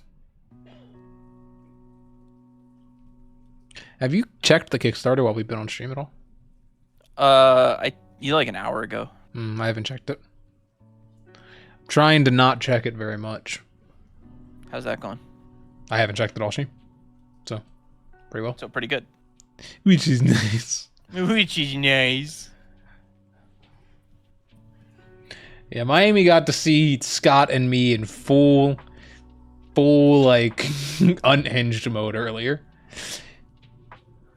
She also got she was sitting upstairs, and when Scott checked, he was like, holy shit! And then he handed me the phone, and we were both down there yelling, and Miami just came down the stairs laughing at us. It was a shocking moment. I hate that Regal movie pre-movie ad. Which is nice. Which is nice. Hey, you guys! It's become like an event whenever we go to see a movie that we all just I'll just quote it. I know the whole thing. I can do it. Sometimes we'll be sitting there, and I shit you not, especially when the theater's kind of empty. Like it'll do the "Hey you guys" thing, and you'll hear Scott on like a half-second delay, being like "Hey you guys," like really loud behind. I keep waiting for somebody to like look at us. Other people do it too. I know it's not like, just us. The whole thing. You will hear other people quoting the whole thing. I can do the whole thing from start to back. So I got that going nicer for than my me. apartment. Surely you can't be serious. I am serious, and don't call me Shirley. I'm glad you got the chuckling. So I got that for me. Oh no, you're still going. Which is nice. Oh, go on. Finish Shit. What's the guy say when he gets something on his shirt? it. Son of a biscuit. That's gonna leave a mark. She's beauty and she's grace. And then I think it's the "Hey you guys." And it's "Hey you guys," and then it's like it's not a man purse the satchel. You can't sit with us. And then it's so you're telling me there's a chance. As if you sit on a throne of lies. And then he shakes the soda. And then Danny Trejo shakes his soda. And then it cuts and then it's the "I knew it was you, Fredo. You broke my heart. And then it cuts to a dude on stage, and he's like, "This is the beginning of a beautiful friendship." It's just a bunch of random people, and then Danny Trejo. It really is just a bunch of random people, and then Danny Trejo. And Danny Trejo says one line, and it's the "I knew it was you, Fredo. You broke my heart." And then he shakes his soda can. It's a cup, not a can, but yeah. Which is nice. So yeah, Scott and I can't stop doing the "which is nice" thing because it's really funny the way she says it in the commercial. Yeah, it's a good time. I'll be sad if they ever change it. It's been there for several years. I don't think that they will. Well, at some point they got to replace Danny Trejo with somebody else, right? Yeah, it's gonna be like fucking. Who's another actor that's in a lot of random stuff? I don't know. What they should do is get Danny DeVito for it. You know, I heard for the Barbie movie they're gonna have pink popcorn. They are. I have heard that. I can't confirm. I would not ingest pink popcorn. I wouldn't either. That just feel like seems. It would make your poop pink. Well, that's not really my concern. I just don't. That just seems like a weird thing. Our Amy's are going to see the Barbie movie because Scott and I won't. It's true. We don't have any interest in it. Well, they want to see it really bad. I just figure it's a perfect opportunity for a girls' night out. You know, they went and saw a movie together this weekend. That's true. The Blackening. Yeah, they saw it. You know, you and I, we sat on the porch, we drank some beer, and then we ate Taco Bell. It was a good time. They got their girl time. It was a good time. It was a pretty good time. I mean, I can't lie. I'm kind of glad we just sat on the porch, drank beer, and ate Taco Bell.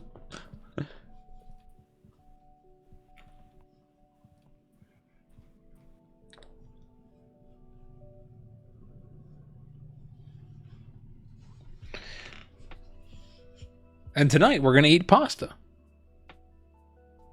Pasta? This will be the first time I've gone out to eat since I broke my ankle.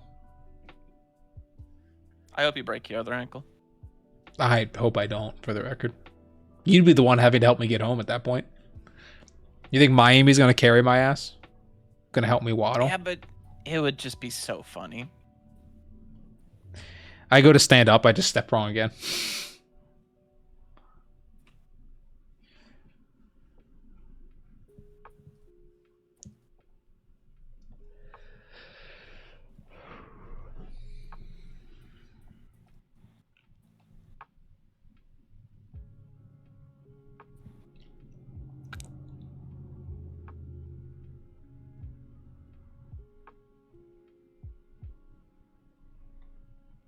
I originally wanted to do polka dots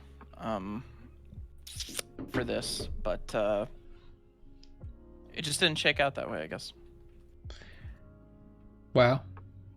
She got that Snow White trip, somebody said. Kinda. Yeah. She kind of does have a Snow White thing going on.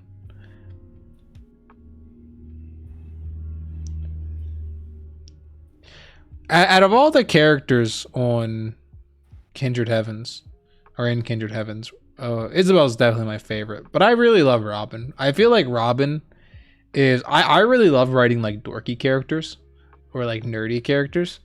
Scott actually has to tell me to tone down the nerdiness in characters sometimes, because sometimes I'll make characters too awkward. Well, it's because you write them to be like you. That is true. And Not you're intentionally. really nerdy. Yeah, but sometimes I tend to do that. And Robin's just like the perfect blend. I don't know.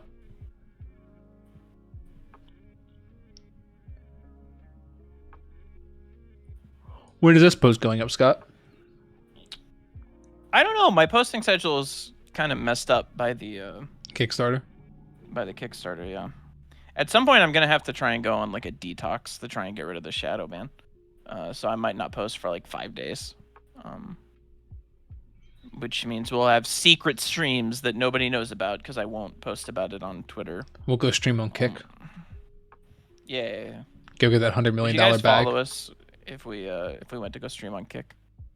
We could draw boobies on Kick. That's true. I don't think we'll get a $100 million contract from Kick, unfortunately. But you don't know, though. That is true.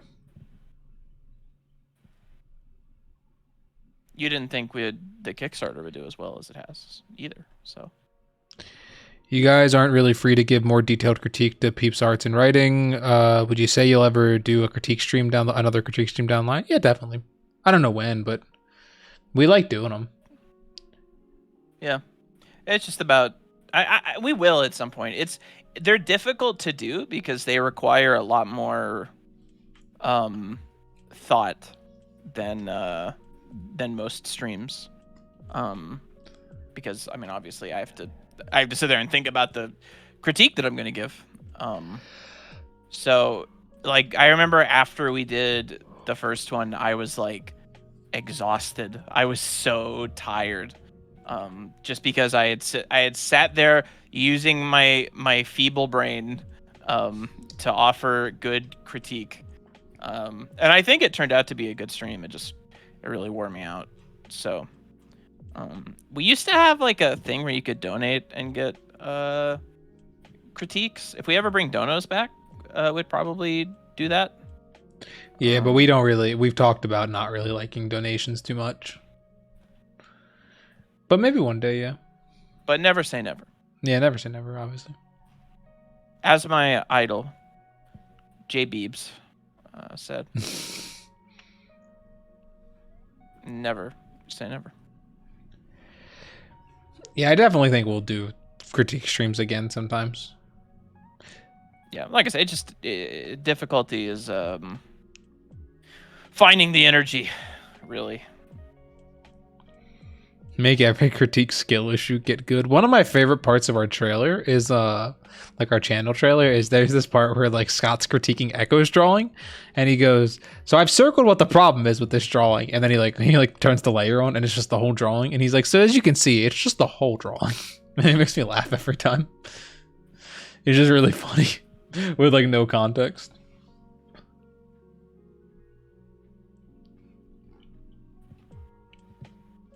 You know, that's a panel from pretty late in the book, Scott.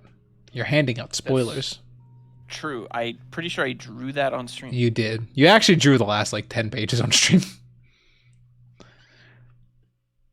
So those who read along with those last 10 pages know how the first book ends. Yeah, it's won't be able to do that probably with the second and third and fourth books because they'll have more. At that point, people have read them, so like the spoilers will make sense, especially some of the bigger spoilers, because spoiler alert, things happen in the next books. So, but it was fun. I like working on the book on stream because it lets us talk about it and gives me more time to actually draw it. Well, the big benefit of that also is that when we work on, we'll write solo or like single books again in the future. So you can always draw those on stream. That's true.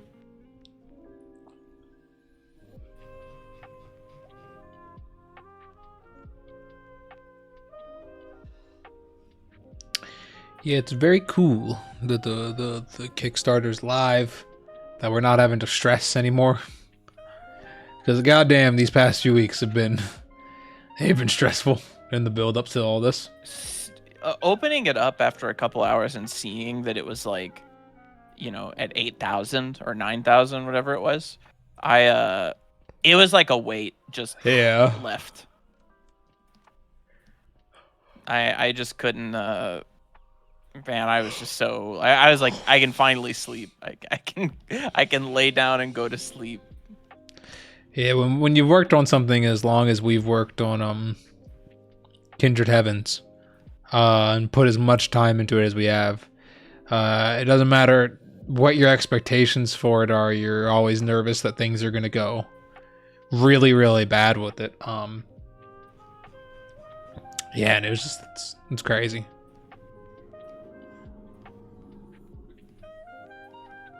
It's also especially because, it's a 4-book series. It would really suck if the first book did really bad. So there's a lot of pressure riding on that.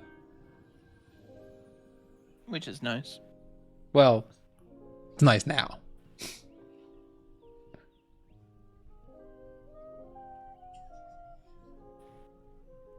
I would say we handled the pressure well, though. We only talked to each other about how nervous we were about it every single time we spoke to each other throughout the past 2 weeks. True. I don't think we ever once told each other we were excited about it. It's hard to be excited when you're nervous. We only talked about how nervous we were. I don't think we ever had a conversation. I was like, man, I'm so hyped for the Kindred Heavens launch.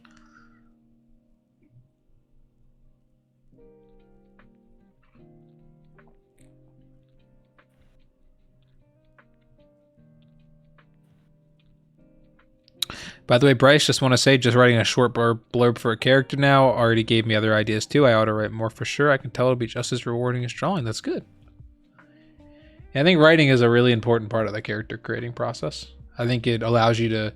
I think one of the best ways to get ideas and to flesh things out is to ask yourself questions. And I think writing things down helps you ask those questions.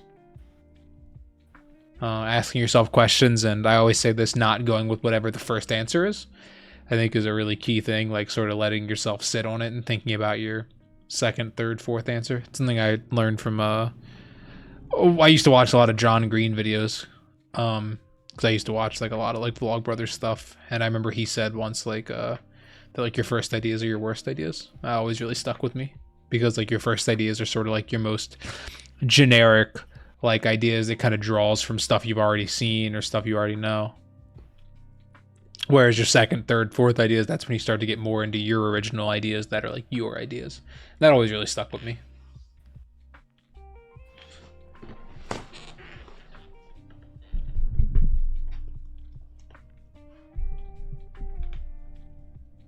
Will your Amy's ever appear on stream?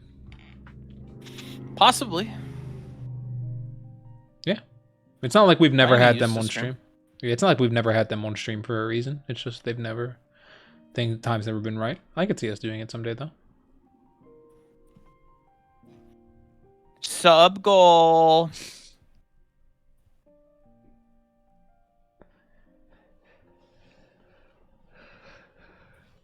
It's just our AB's berating us for 2 hours. It's fine. We deserve it. We'll do a board game stream. They'll get to see how toxic we are when we're playing Rook and we're just beating them endlessly. And we're just like laughing about how good we are at Rook because we're so much better at Rook than they are. We are a lot better at Rook. We're really good at Rook. Rook is a good game. We're really good partners when it comes to Rook. We're unstoppable. Except Scott's been kind of shit ass at it lately. I don't really know what's happening, but we'll get him back. I just stopped getting good hands. We're still winning, so it doesn't matter, but you know, you can be cut. Actually, what happened is I get decent hands, but everybody's bidding like 135. Well, your Amy does. Rook, every hand opens with a round of bidding to decide who wins, like the cards in the middle. And it'll be like, you start at 80, and you're supposed to go like 80, 85. And like Scott will be like 80, and then his Amy will be like 135. So it really... And now doesn't really work for her. And now because she started doing that, we all have started doing it a little bit, because you kind of have to. The best part is you can be like she'll say like 130, and then you'll go like 135, and she'll look at you, and she'll be, and like she can't back out. And that's her biggest problem. So then she'll go to 140, and it really screws her up later. I'll still never forget that time I had all the best cards in the hand. And I bet like 140, and she's like, I don't know what you think you have bidding like that. I don't know what you think. And then we won every single hand that round. It's true. And I was like, I have no idea what I thought I had. And she had like a 1. It's pretty funny. His Amy is always very confident about everything. She likes to talk shit, especially about cards.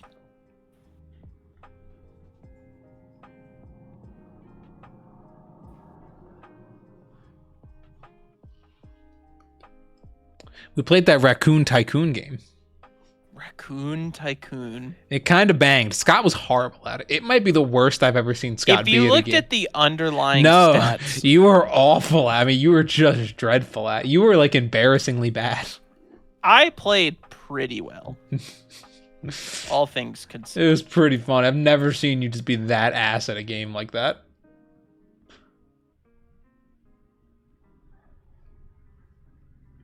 It's because you couldn't cheat at it like you could at Scrabble. If you could have just had just let me have a little bit of cheating. Do you try to stick with a particular palette of colors, or do you just pick what you like? It depends. Like, I mean, for my Twitter stuff, I tend to try and stick to like similar colors and just like bright stuff, because that's sort of my style. So I like doing bright, fun colors. So a lot of the book is like that. Like this is a panel from the book. The Lazy Nezumi panel is not in the book, unfortunately. That was from my screenshot. So like I like doing fun, bright colors, but there's also like others. Like I'll find an example. Like in a book, you can't do 100 pages of like the same exact lighting, right? So. This is where he pulls out that Wallace section. Don't let me down. I'm sorry, but it's an even better section. It's like it's true. My goat Pierre. You know, like it's a different color palette. It's a lot more warm. It's a dimly lit like bar. So stuff like that. I tend to. What are the orbs on the bottom of that? This is just from my flats folder. So these are like. This is what I was using for like the shadow, the light and stuff like that. I was just like, man, I forgot that in the book. Oh wait, I think this is for the skin color, like the line art. But yeah, but it depends on what I'm doing. So I mix it up and do different stuff in the book. But you have certain palettes for characters, like you have your Lucia palette up there and everything.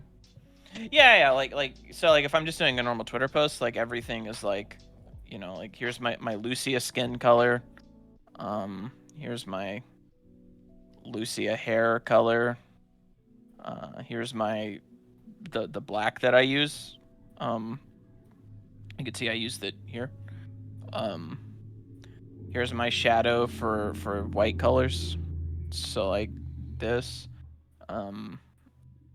here's my like color for eyeshadow, so like here, and a lot of different stuff like this. Like here's my mouth color, like here's the inside of the mouth, here's the tongue. So yeah, I have a general palette that I tend to use, but then like if I'm doing something different, something a little weird, like I might, like I'll just do an example here. Like if we're starting with like this kind of lighting, or like this like background color, it's like dark and red, like I might do here, I'll do a quick, I'll just use the Isabelle drawing. Hold on.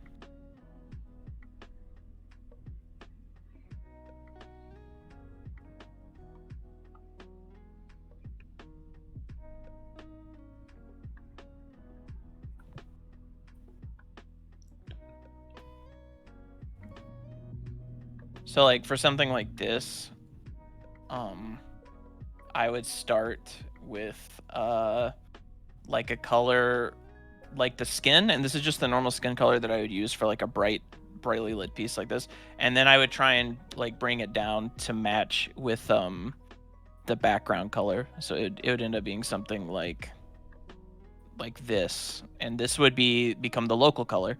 And then I would just, everything else would become relative to that. So then when I do her hair, I know that her hair is dark brown, so then it just all becomes relative. So like maybe something like this. I know that this is blue, so then that would become something like this maybe. You know, colors are very relative. So when you're coming up with a palette like this, you kind of just play with stuff and see what feels right. And you know, go in here, do that, this.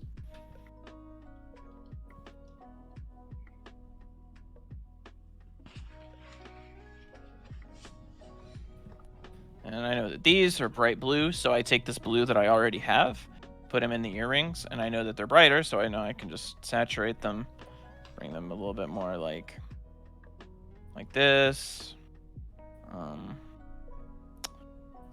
Like I know this is red, like this bracelet, so you might take the red from the background and change it a little bit. And I know since red is the base color, I can really saturate it. So something like that. Same thing for like the gold for the earrings or ear piercing. Like go in here and do like this sort of thing. Something like this. And then for white, it's all relative. Like I said, I just pick one color and make everything else relative. So this is like pure white, which is what I normally use for the eyes and teeth and stuff. Oops. You can see it looks really, really out of place for this color palette. So what I do is I just use that as a selection, and then I go in here and I know I need to brighten it up, and then I just find some color that starts to work or starts to look okay. So something maybe like this. There you go. So see, instead of like pure white, like this, by trying to use relative colors, we end up with this, which obviously is pretty far from pure white, but it looks white because of relative color theory. So then like, and then I tinker with it. So like when I do stuff like this, I just tinker a lot. So I say that this doesn't look like the right color for what it is. So I might make it darker and, you know, maybe go in here like this. There you go. That's better. So then you end up with something like this. And usually for like extreme palettes like this, where there's a lot of something going on, I'll try and do a blending layer instead of picking colors, because I think that blending modes work better on more extreme non-local color like this. So like this isn't a blending mode, this is just like a black layer. I'm gonna use the blending mode in a second. So maybe something like this.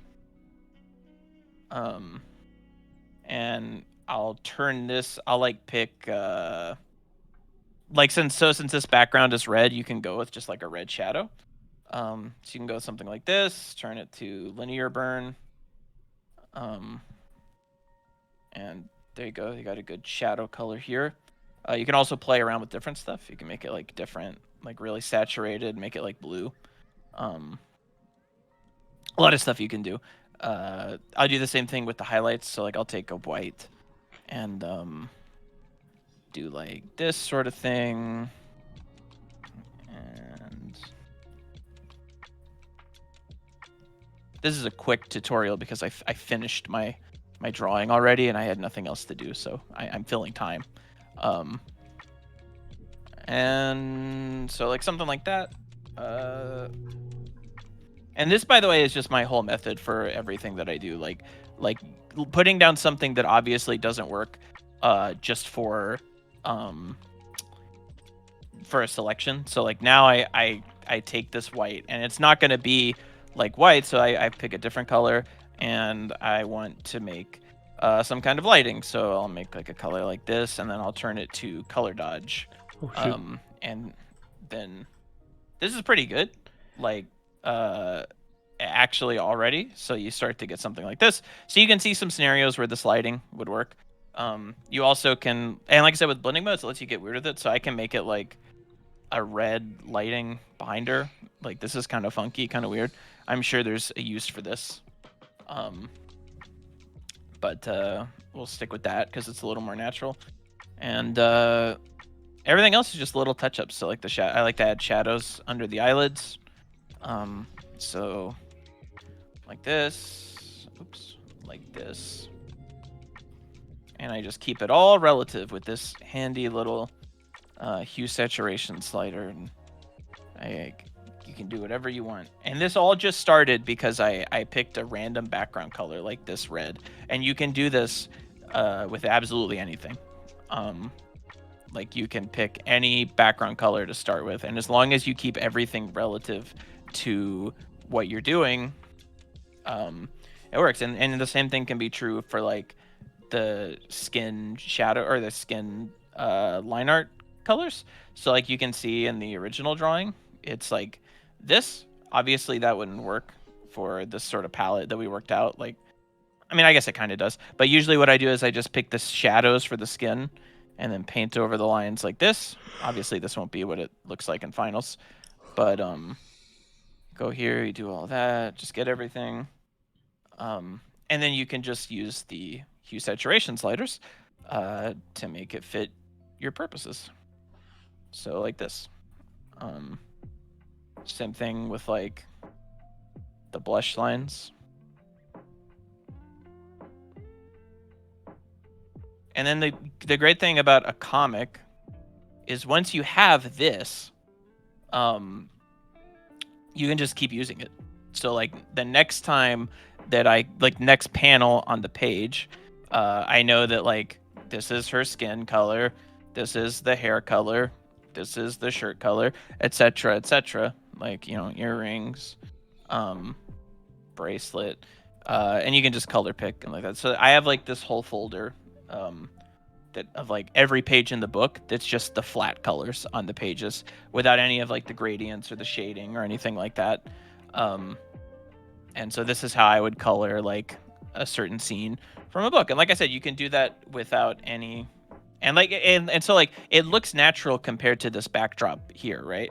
Like this red thing. But if you turn that off and like just look at the difference between the actual like what I did normally versus this, it's a lot. But when you turn it on, it looks normal. It looks like she fits in this scene. So that's a quick lesson on the power of relative colors. Do you think it's better to do a black and white comic for your first time? They asked. I think it depends. I think you should do what you want to do, like for one. So like if what you want to do is color, then you should do color because you're going to get better at it, right? But like you should also be realistic. Like if you've never done a comic before, you shouldn't sit down and be like, do like a Kindred Heavens where you're like, I'm going to do a 4-book, 100 pages each, all in color. Like you should be realistic, right? Like if you're doing like a 10-page comic, yeah, you can do it in color. Just keep realistic with your expectations. But like whatever, I always think that you should do whatever you want to get better at. So like you hear some people, they're like, oh, I want to do a comic, but first I got to get better at X, Y, and Z. And it's like, I don't think that that's true. Like just do whatever it is that you want to do, you know? Like if you want to get better at doing comics, the fastest way to get better is not going out of your way to study a bunch of individual principles. Like you don't go individually study anatomy and then paneling and all this stuff. Like if you want to get better at comics, just do comics. So I think you should do whatever it is that you want to do long term and get practice with that. As long as it's, like I said, realistic within your abilities. If it's your first comic, don't set up to do a whole graphic novel. Start small. It goes back to like one thing that one shift we really made a couple years ago was like we used to try and make everything perfect. Like we had to line up like perfect publishers with everything, and we had to have perfect scripts and perfect situations, and then we were going to dive into making stuff. But our philosophy the last couple of years has just been like, let's make shit. You know what I mean? Like, we had this script for Kindred Heavens. Let's just make shit. Let's just go in and draw it. And here we are. And like when you do that, all of a sudden things get a lot easier. Like now here we are and the Kickstarter's live and people have backed it, and people are gonna get their books and it's gonna be great. Just make stuff. Don't put all these barriers up between you and the things that you want to make. This isn't all directed at the person who asked that question. This is more general. It's just something I see a lot, and it always makes me sad because it's like, everybody can make cool stuff. It's just I see so many people put these barriers up to like, no, I don't want to make this yet. I need to learn how to do this. I need to do X, Y, and Z. Just like make the stuff you want to make, Have fun with it. Speaking of the Kickstarter, we just hit 300 backers. Thank you, everybody. Thanks, guys. Thank you, everybody. Thank you. 302. Yep. We hit 300 right in the middle. I didn't want to cut you off. That's we have 27 digital tier backers. So that's we have 25 left for the free mini print. Oh yeah, that is true. Yeah. I did think about that. Yeah, so there's 25 left for the mini print that probably will be gone by the end of the day, if I had to guess. So you probably want to hurry up if you want the free Common America Kindred Heavens crossover mini print, because afterwards it will be sold out. Gonzo. You get that with any tier that gives you the physical book. So from the $15, every tier that's not that. Every tier that's not the digital tier. Of course, we appreciate you, even if you do subscribe to the digital tier. It's just you don't get a free print because it'd be too expensive to ship it.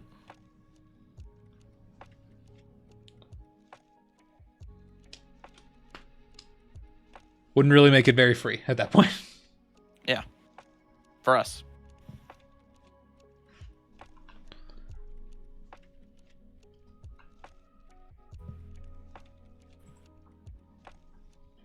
I hope my rant inspired somebody. Yeah, everyone seemed to really enjoy it. Wasn't really a rant. I'm just trying to help the people, Everyone seemed feeling good today. Feeling motivation. It's a good day. About to go eat 1,700 calories of pasta. Hell yeah, dude. I'm gonna tell that man he's gonna start putting the Parmesan on it. I'm gonna tell him to never stop. I'm gonna tell him he's got a boogie in his nose. Yeah, if we go back to the Olive Garden and he's the same guy. Yeah, I'll tell him. I'll be like, listen, sir, you seem like a nice fella, but you got a big boogie in your nose. Please get rid of it.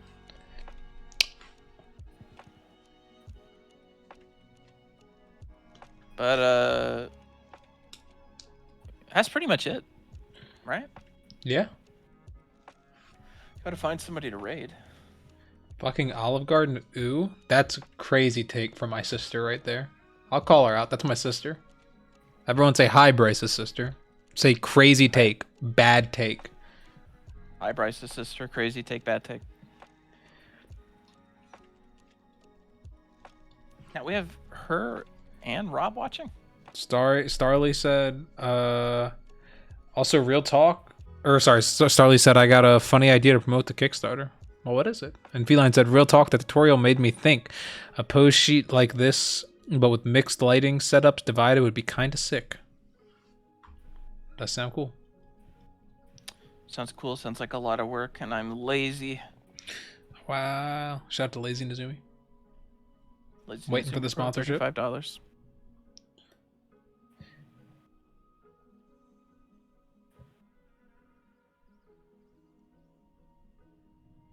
Starly said, people are reposting their most popular art under the what's your biggest tweet meme, and I could repost the Lucy animation I made that made 55K and promote the Kickstarter under it.